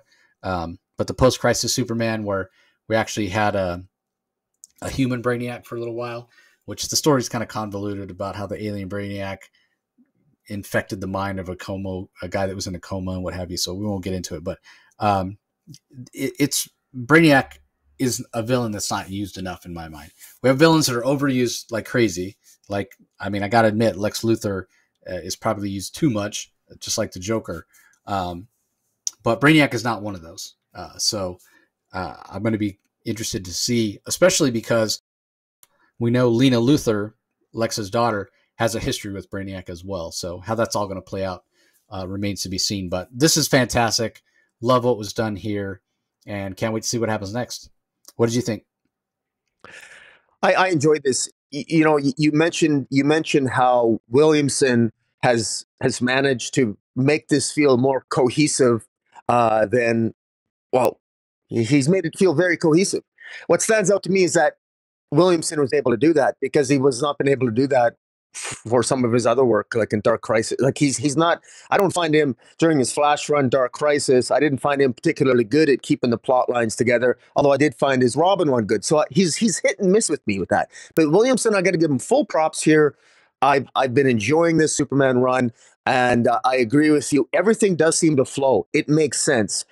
Last issue, I would have liked to have seen more of the Wild West, but none of it was inconsistent. It was maybe a little rushed. I would have liked to have spent more time in the West, but that's not really a criticism. If I want to spend more time in an issue, that's an underhanded compliment. So Williamson's done a good job here, and the art's been pretty damn good. And I don't even mind him. He's playing a little bit. He's playing around with kryptonite mythology a little bit. I'm pretty sure it's new, but anyone listening, please feel free to correct me. I do believe he's introduced something new, the idea that kryptonite can counter the effect of red kryptonite poisoning. Uh, that's interesting. I like how kryptonite drives Superman so mad. One of the small little things in the issue that I don't that I noticed that stood out for me is remember how powerful the Chained was when he showed up? So powerful, the Chained could like almost crush Superman, but yet an angry Superman from Red Kryptonite, when he's an angry Superman, he took the Chained out in literally seconds. So it Yeah. really goes to show you just how much Superman holds back when he's calm, and even when he's pissed, even when he's annoyed, he's still not even like a tenth of how powerful he is. But when he's full bore, angry, pissed off, like under Red Kryptonite, boy, the Chained looked like terrified. I thought that was just great, and and even the concern about Lena Luthor. I like how Williamson. We're getting I wanted to get a sense of her character out because I'm wondering is Lena a future villain? Is she going to be kind-hearted? I was curious to see how Williamson was going to develop her character, and it's apparent to me that she is. At least for now, she does appear to be have a good heart, and it seems just that despite her parents, uh, she does seem to have a kind heart, and it is really curious. Lena is actually curious about her origins. I think she at one point she asks like the Lex Luthor hologram there about who is she asks who she is, and that was not only was that a convenient way for Lena to obviously find out what LexCorp knows about her, but it's a convenient way for new readers and readers like myself who forget the finer details. I like being spoon-fed some of those details because it doesn't matter how long I read comics, my memory isn't as large or as competent as my collection is. So I appreciated that very much, and I thought it was well done, and of course, just the fact that Lex Luthor had an origin in Metropolis as a potential hero, but maybe he had some villainous background as well with Graft. I think is really good, and the teaser for the next issue of Lex Luthor versus the Truth. What is the Truth going to be? We've already got some revelations, with Perry White running for mayor, and Perry White's past, and Lois Lane is the editor, and just this has been a lot of fun, and kudos to Williamson. He's done a good job here, and this is definitely a candidate for book of the week for me. Oh, wow. Yeah. Yeah. It's been a heck of a lot of fun. You're right. All right. Up next, we have, excuse me, Wonder Woman #6. It's Wonder Woman Outlaw Finale, written by Tom King. Daniel Sampere is the artist. Tomeo Morey on colors. Clayton Cowell on letters. Give us your thoughts on this one. Okay, well, I'm just going to, it's a little longer here to pop up. There it is. This issue is all action. It's just a huge action issue because last issue we had an issue where basically it was a recruitment issue where the Sovereign got his forces together, uh, and Wonder Woman got her forces together of all of Wonder Women, and at some point we were expecting here to be that there's going to be a battle, and I got to admit I didn't expect the battle to come so soon, and I didn't expect the battle to not only come so soon but to all take place in one issue, and it had some pretty cool moments, but I'm a little bit torn. I wish I had my mind made up here. First of all, the art is absolutely fantastic, and the choreography of the action and how Daniel Sampere puts it on the page. I think he's. I think I think this possibly even rivals some of the sequences rivals some of his work on Dark Crisis. I mean, this is artistically, this is just fantastic. I absolutely love the scene where Diana has Steve Trevor, whose mind is basically he's sort of put to sleep by Dr. Psycho, and then all of a sudden Giganta's hand pops out of the ground. Just an absolutely epic scene. And it just, I mean, I know there's that word is a little bit cliche when we use it when we review comics, but cinematic comes to mind on some of these scenes. And it is really cool. And the arrogance, and Daniel Sampere captures the arrogance of Cersei, sitting on a park bench with the doves as she's sort of like orchestrating this massive attack from all these villains onto Wonder Woman. And Wonder Woman, again, right away she spins and she's got the stars, and so reminiscent of Linda Carter, but drawn with the majesty that only Daniel Sampere can do. She makes quick work of Giganta. and then Silver Swan, and it leads to. I mean, the the the narration is still remains. It still appears to be like the Sovereign, that old Mister Magoo looking character, sort of narrating the battle. It is a hell of a battle. And while Wonder, as the Sovereign sort of sips wine and watches the battle, Wonder Woman is really, it's taken a toll on her, but she manages to hold her own. And then Grail shows up, and I love Grail, and I want to give some props to Tom King here on. Uh, Let me just quickly say that if I got one complaint, I want this to be 2 or 3 issues long of a battle sequence. I didn't want this to all just be in one issue. So that's my one complaint, because this is, I mean, I think we could have easily filled up another issue here. I think we've had too much decompression in the earlier issues. I would have had to have 2 or 3 issues of action, but that's my nitpick. But this battle here with Grail coming up, and Grail, who is also Grail's mother is an Amazon and her father is Darkseid. But she has a blade on her, a powerful blade that she could use to possibly kill Wonder Woman. But she's got that Amazonian, even Grail has that Amazonian sense of honor that she wants to fight Wonder Woman, hand to hand combat. And it's just visceral, it's action, and you can feel the blows. I think it's so well done, and it's like I was impressed. I was impressed with the sequence of events, and the choreography of it all, and the art of it all. And I'll get to the story in a moment, but the the battle between the two, and it ends with Wonder Woman just, okay, obviously winning the day, and then essentially passing out. And then one can presume that since she passed out, I mean, Cersei is there. I mean, she never technically battled Cersei, so she's probably going to, her body's going to be collected, and I'm assuming now she's the prisoner of the Sovereign next issue. But man, it was a hell of a fight. Now, so frankly, here's the possible criticisms of this issue. I say possible. You could say, well, where's the Justice League? This is on Washington steps. Where are the rest of the heroes of the DC? Where are the Titans? Where are the Justice League? Where's Superman? Where's Batman? Where are all these other heroes? What the hell happened to them? This is so unrealistic. Well, I'm gonna cut things some slack on that, because Batman has all kinds of obscenely ridiculous fights in Gotham City, and and the Justice League and Titans are always mysteriously absent, as well as the other members of the Bat family. So I'll cut him some slack here, just for no other reason. So we get Wonder Woman strutting her stuff like she does here. One of the things about these first 6 issues of Wonder Woman so far by Tom King is that this very much is a Wonder Woman centered story. Tom King doesn't really play well with others in terms of continuity, playing with other characters and crossing over with other comics in the DC universe. And that's okay when the story is good here, as it is here so far in Wonder Woman. I do have criticisms of this story. I'm not going to restate them. People can go back and look at our past reviews. I do think this is too decompressed. I still feel that we don't know enough about the Sovereign. I still wish Wonder Woman would have found out and discovered a little bit more than she has so far, this 6 issues in.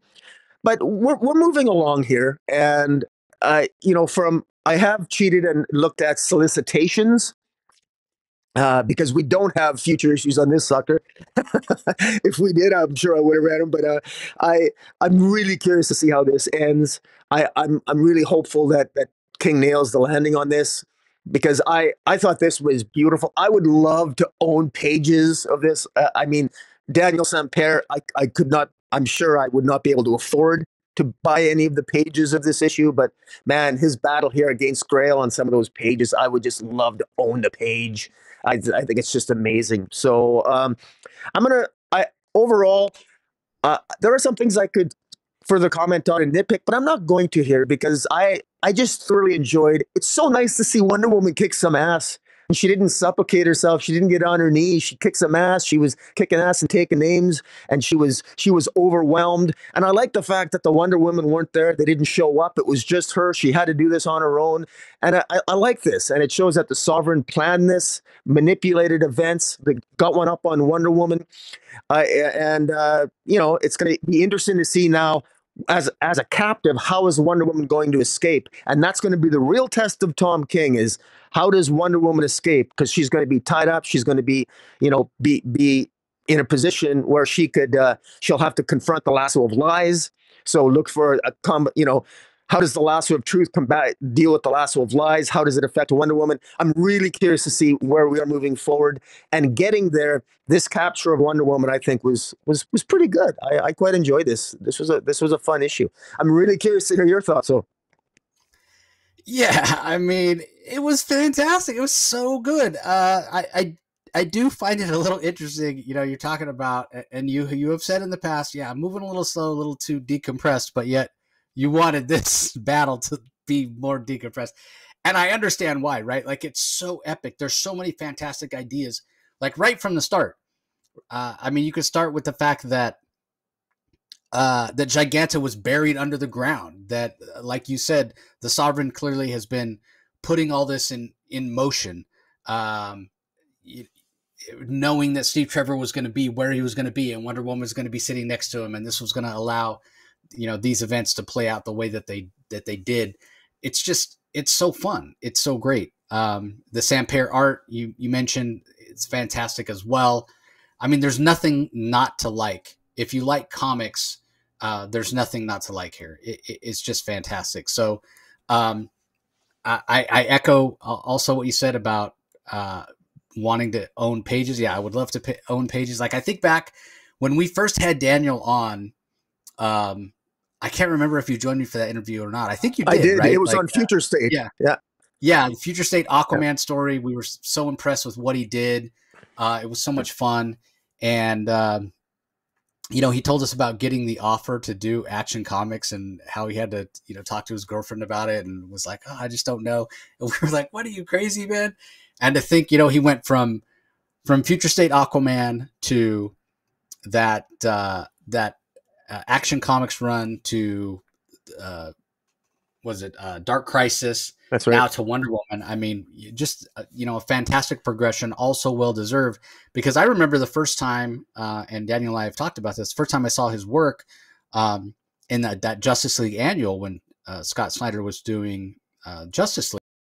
And it was when the Justice League went out to the source wall and they were trying to, fix the crack in the source wall and what have you. And I just remember being blown away by that art. And that art was fantastic, don't get me wrong. But oh my God, how far has he come? Because here's the thing that makes this issue work so well. And if you're watching this on YouTube, Rocky's got a page up right now that sums this up perfectly, right? The reason that this run has been working for me so well, and the reason that this particular issue works so well for me, it comes down to tension. It comes down to the tension between Wonder Woman and the Sovereign. And Wonder Woman at this point she knows there's some shadowy organization or some shadowy person, whatever, that's pulling the strings and is, trying to besmirch the Amazon's name. It has besmirched the Amazon's name. It has caused all these problems, but she doesn't know who it is. And it's that tension of her trying to figure it out. While on the other hand, the Sovereign knows exactly who his, foe is. It's Wonder Woman.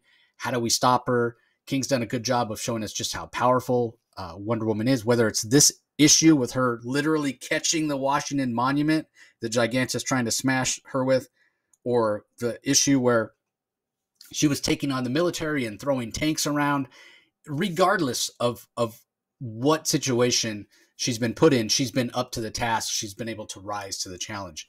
So if you go back to that page you had up there before, Rocky, where she's walking and Grail's walking, again, it's the tension. Like, oh, shit is about to get real. We're about to have two of the most powerful female combatants in the DC universe throw down, right? Like that, this will rival any UFC battle that what I would ever see in real life with what we're about to see right here, right? It's the tension. It's the tension that's from the story that King is writing. and pitting the Sovereign against Wonder Woman, but also how Daniel is able to mirror that tension, how he's able to bring that tension to life through his choice of whatever it might be, panel layouts, in this particular case, with them, walking toward each other, or tension in individual people's faces, whether it's, we can look to last issue when it was Diana against Hippolyta when they're facing off in the Colosseum. And then later, that's those kind of same events mirrored for Lizzie and Diana, right? Like it's when Diana's the mother, she's worried about Lizzie. Do I really want her to, do I really want to fire this gun? Because first of all, I risk hurting her if she's not up to the task. But if she does succeed and she gets to go out in the world, there's the worry that I'm constantly going to have that she's going to be in man's world facing off against villains, supervillains, whatever she could get hurt. There's tension there between mother-daughter, and that's mirrored with Hippolyta's same concerns when it was Diana that was undergoing the tension. So it's constantly this kind of yin and yang in this story that I think makes it work so well. Much like Rocky, I could nitpick certain things that, don't necessarily make sense. Maybe chief among them, the fact that much like Court of Owls, this Sovereign has been around secretly running the United States since its formation, and no hero, including Batman, the world's greatest detective, or Superman, who I still, Brian Michael Bendis, great guy, loves comics, whatever. No invisible mafia is going to be able to operate in Metropolis under Superman's nose. It's just not going to happen. It's just not going to happen. It's just not going to happen. So yeah, I could nitpick that the Sovereign's been around forever and we haven't heard any inkling of him, no hint at all. Well, no, because Tom King just thought him up in the last couple of years, but yet it's problematic when you retcon a character back into history like that, because you would have think that somebody would have got a clue of his existence before now. So there are things like that I could nitpick, but at the end of the day, it's successful because of the tension and because of the absolutely amazing art of Daniel Sampere. Like I don't know that there's a world where he doesn't win an Eisner for this work in Wonder Woman. If he doesn't win the Eisner for Best Artist on an Ongoing Series, then something has seriously gone wrong with our comic community. Because Agreed. He's doing the currently the best work in Superman or in superhero comics right now. And I would also argue this is the most superheroic story that Tom King has ever told. A lot of times, and certainly in his Batman run, to me, that wasn't really a superhero story. And I think Tom would admit that as well, right? Like more of a love story between Batman and Catwoman, but a very dark story, and, about their trauma and why they really can't ever really work. And then you look at Heroes in Crisis, again, an examination of trauma. It's a theme when it comes to Tom, and it's kind of a joke and a meme. Yeah, he's just going to write a story where somebody's staring out the window at rain. But look at his body work. Where has he really told a superhero story?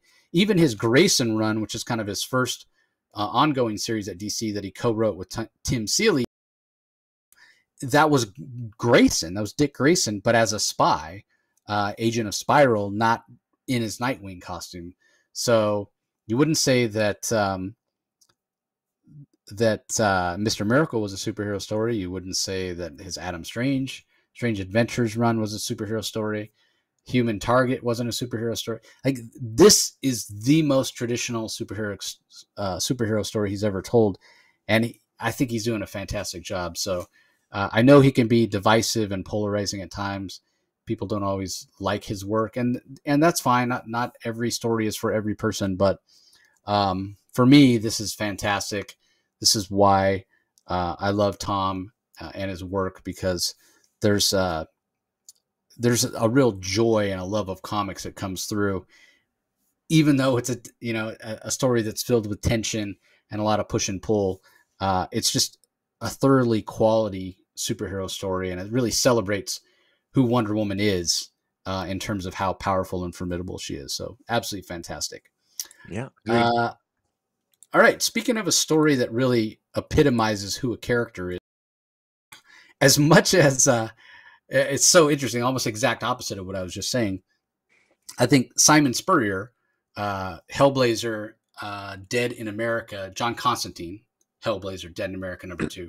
As much as I don't care for Cy Spurrier writing Flash, trying to write a superhero story, I just don't think it's working.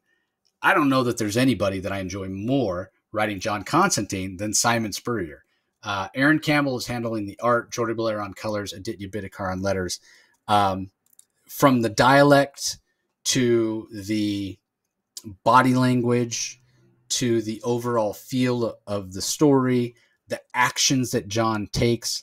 Again, I just don't think there's a writer that I've ever read who handles John Constantine and who makes him feel the most like what how I think John Constantine would act than Simon Spurrier. He just does a fantastic job. And the other thing that I love when Simon Spurrier is writing a Constantine story is that feeling that I have of who Constantine is. He brings that to the other characters, the other supporting characters that John constantly is going to, because a friend in need is a friend indeed.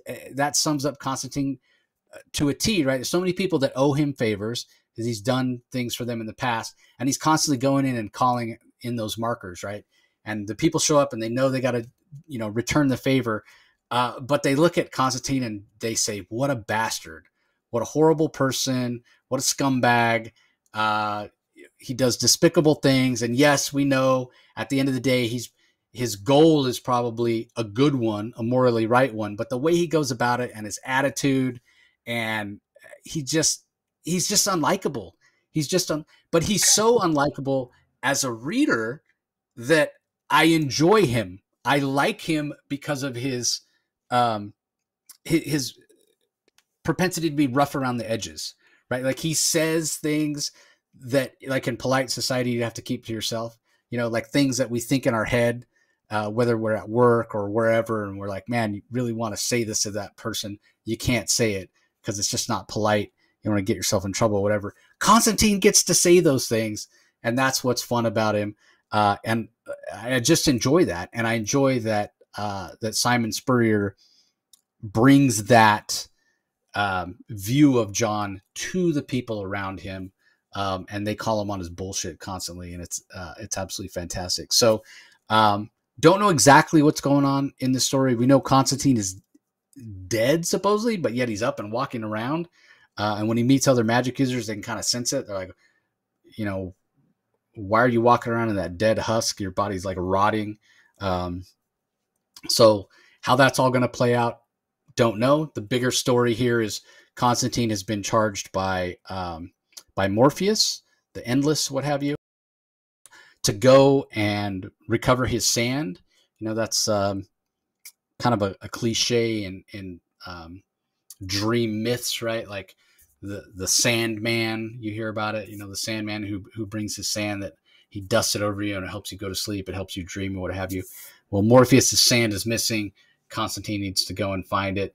And if he does, then maybe he can be resurrected, or he can have himself healed, or whatever it might be. So again, that whole idea of quid pro quo, and apparently the sand is somewhere in America. So as much as I'm not normally a fan of the magical corner of the DCU, when it's more like this and it's more esoteric and dark, and really horrific than it is on the superhero side with like Zatanna and Dr. Fate and that sort of thing. I like it more like this, like separate it out. Don't even deal with any of the superheroes or what have you. Separate it out, make it a little supernatural, make it a little horror based. Put Aaron Campbell on art, because the art here is so fantastic. Jordi Belair shows her range with coloring this in very dreary tones, but it's never muddy. It doesn't muddy the art at all. You can see the detail in Campbell's line work. Just a fantastic series. I would say 2 issues in, this might be the most I've ever enjoyed a Hellblazer series. And with the caveat, we're only 2 issues in, but this might be the most I've ever enjoyed a Hellblazer series.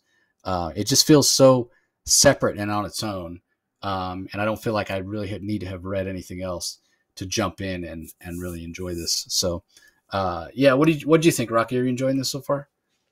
I am. I had to read this. I had to read this issue three times, and unlike Spurrier's Flash, which is becoming more and more difficult for me to get a handle on, although I think I'm up to the task.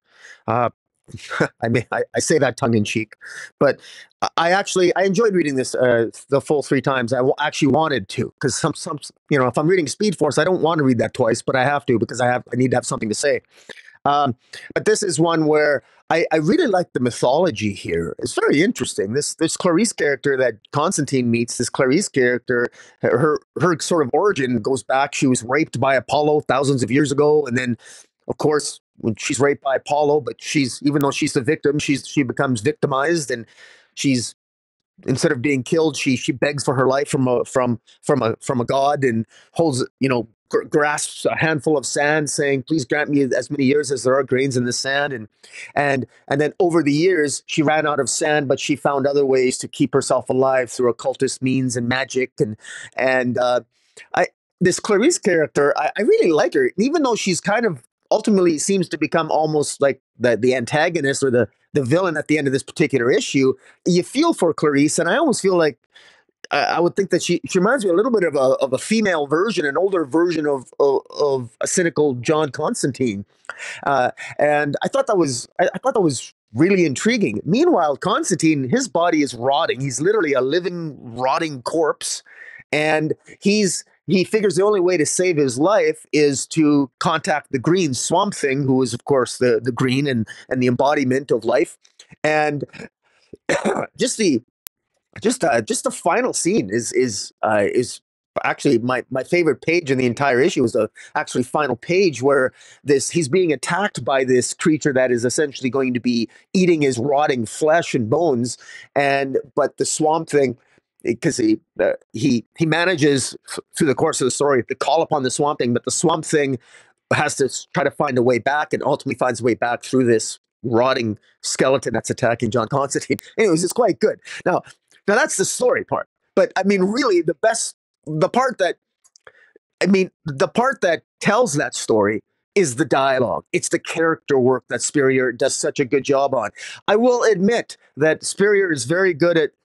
I don't understand a lot of British humor, or I don't understand the words that they use sometimes. I admit. So sometimes I struggle with that, but that's actually kind of a compliment, an underhanded compliment to Spurrier, because this feels like this feels like John Constantine, because I always struggled to understand Constantine, and that's part of my frustration with the character. He is kind of an a-hole, and he's a smartass, and and everyone who meets Constantine doesn't like him, and it's freaking comical already, and it's always funny that even when if I needed help and you told me that Constantine was the guy that was going to rescue me, I'd be worried, because I would assume that Constantine will find a way to rescue me. Yes, but I might end up cursed. My soul might be condemned. I mean, Constantine is constantly the only reason Constantine has never saved his soul is because he spends all this time trying to save the souls of friends that he's failed to save. I mean, it's a mess of a he's a mess of a character, but it's the central charm and curse of the character that actually makes for very interesting stories. And to Spurrier's credit here, it works very well. The impact of this story would not have the impact it does if not for Aaron Campbell's art and Jordi Belair's colors. This is haunting. This is horror filled. I mean, there's something incredible about a rotting John Constantine sitting there being sarcastic and cracking jokes with a cursed woman named Clarice while she's talking about being cursed by Apollo, and you get these flashbacks, and you get these gloomy backgrounds, and they're in catacombs, and it's just the mood is it really is. It feels this feels like John Constantine, and I'm not by any means an expert on John Constantine, but this is one of those characters where I needed to read this a second and a third time to actually get it, and I still, admittedly, if you note, because sometimes I delve into the plot more, I can't because I actually forget. I would have to read it a fourth time to really get a handle on it. But as a compliment, it's one of those things where when you read a comic, everything is being filled in. Like the information is there, the story is there. It's just that there is so much of it in between the character work and the dialogue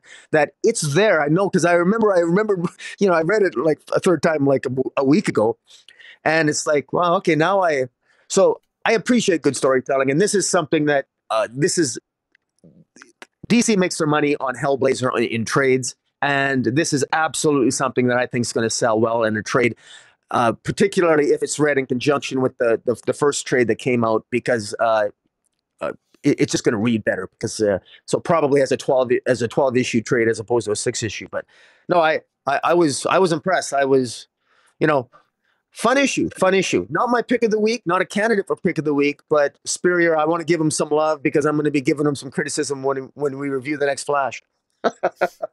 Yeah, I was going to mention that. It's like, if I'm going to give this guy crap because I don't care for his Flash run, I got to give him his props when he's killing it on Hellblazer. It just shows like not every writer is made to, take on every character. And I just think, Spurrier's sensibility is just better suited to characters like John Constantine. And I get that he's trying to bring a little bit of cosmic horror, as DC has called it, to the Flash, but I just don't think it's working. But this Hellblazer is 100% working. And like I said, I kind of feel like I don't want to read Hellblazer written by anybody else other than Cy Spurrier because he just understands the character so well. All right, well, that does it for the books we're going to talk about in detail this week. In fact, I think that's all the singles that DC is releasing. As far as hardcovers that are coming out this week, we have a Dark Knight's Death Metal Omnibus hardcover. That's the Snyder Capullo event from a few years ago. Also, Night Terrors Nightmare League hardcover is also out this week. Unfortunately, that Night Terrors event didn't go over real well with retailers. We didn't really enjoy it that well either. So I think this Night Terrors Nightmare League collects a lot of the anthology stuff that was done.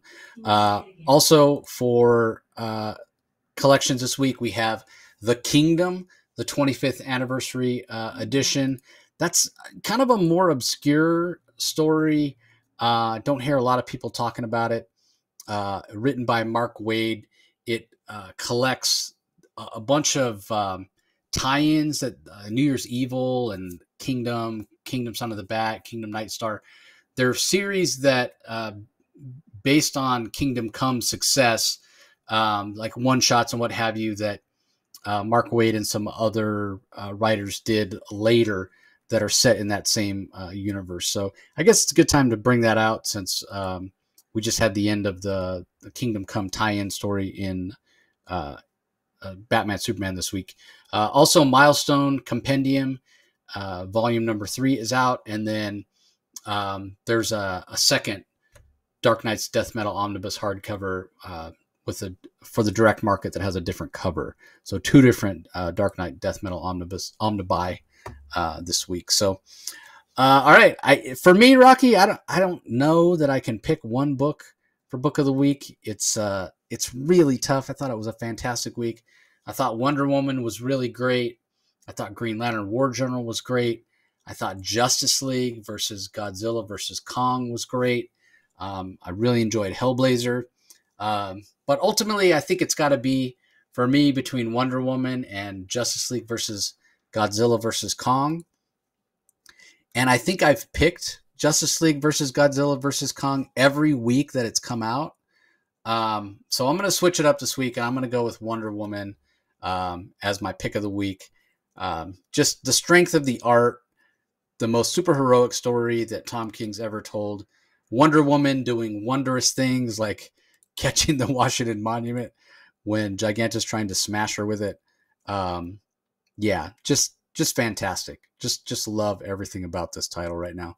How about you? What's your book of the week? Well, I think Godzilla is fantastic. I really enjoyed Superman, but I've got a long history with Wonder Woman. I've said this before. I mean, I think I reviewed 40, 50 straight issues of Wonder Woman when I was just reviewing random comics on my own. I was consistent with Wonder Woman, and I've ranted and raved on about the character more on my channel more than any other character. So I have a love for the character, but I have this I've said before, Wonder Woman is yet to have her definitive story. She doesn't have her year one. She doesn't have her all star story. And I'm not. And it's. I don't think it's Tom King's story, but I do recognize a great issue when I read it. And this is what I love about this issue. It's my pick of the week for sure.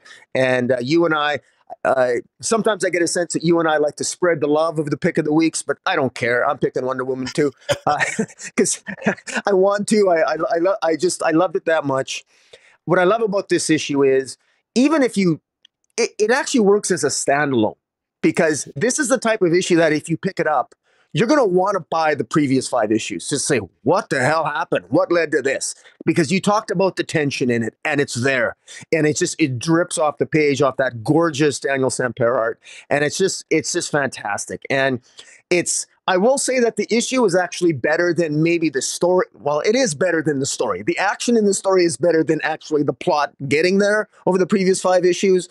Because you and I, we've been critical of the storyline, but as just an adrenaline rush, fun, pick this up and just let you. It's a visual masterpiece, if for no other reason, with great choreographed action sequences. And like I said, the tension is there. So definitely pick of the week. So, yeah. Yeah, well, that's going to do it, everybody.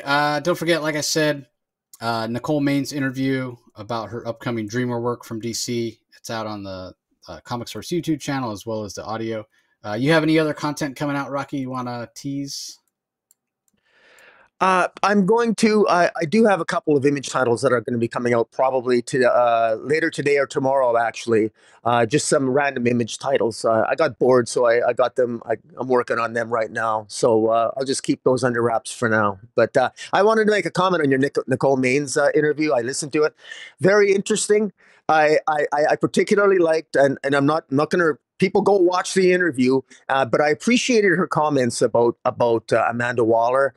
And it was interesting to I like that she talked about doing some more character work for Amanda Waller and maybe diving a little bit deeper into the character. And because I noticed that you kept your Amanda Waller comments relatively close to the vest when you interviewed her, which but I think to her credit, I'm glad to see Nicole Maines because she's actually one of the few writers that DC had that rookie writers that I thought has done a fairly good job developing Dreamer. And I'm far more interested in seeing the development of Dreamer and that one shot coming up with Dreamer dealing with Amanda Waller than I am about Amanda Waller. And that's a credit to her as an up and coming writer. So it's a good interview. Yeah, I mean, I didn't think it was probably appropriate for me to rant about how terrible Amanda Waller is when she's using Amanda Waller. I did find it very interesting. I'll give you guys, again, go listen to it. But one of the things I did find interesting, I was kind of curious. Amanda Waller has such a high profile at DC. I was like, okay, so did DC approach you and say, hey, you want to do a Suicide Squad story with Dreamer? That's sort of what I expected. But in fact, it was the exact opposite. It was Nicole herself who had the idea of putting Dreamer on the Suicide Squad, wanting to take the character and explore a little bit more of some darker stories with her. So again, go check it out. If you're watching us on the YouTube channel, Comic Space Boom ! Is Rocky's channel. Be sure you subscribe, ring the notification bell, leave us some comments below. We always love to interact. But also be sure you head over to wherever you get your podcast, whatever the platform is or app you use. Do a search for the Comic Source and subscribe so you don't miss out on any of the audio-only content. And also don't forget, Spawn Daily continues. We're reviewing all the Spawn of all time, basically. So that's on the Comic Source YouTube channel. Just do a search for the Comic Source and subscribe. So we appreciate the support as always, everybody, and we will talk to you next time.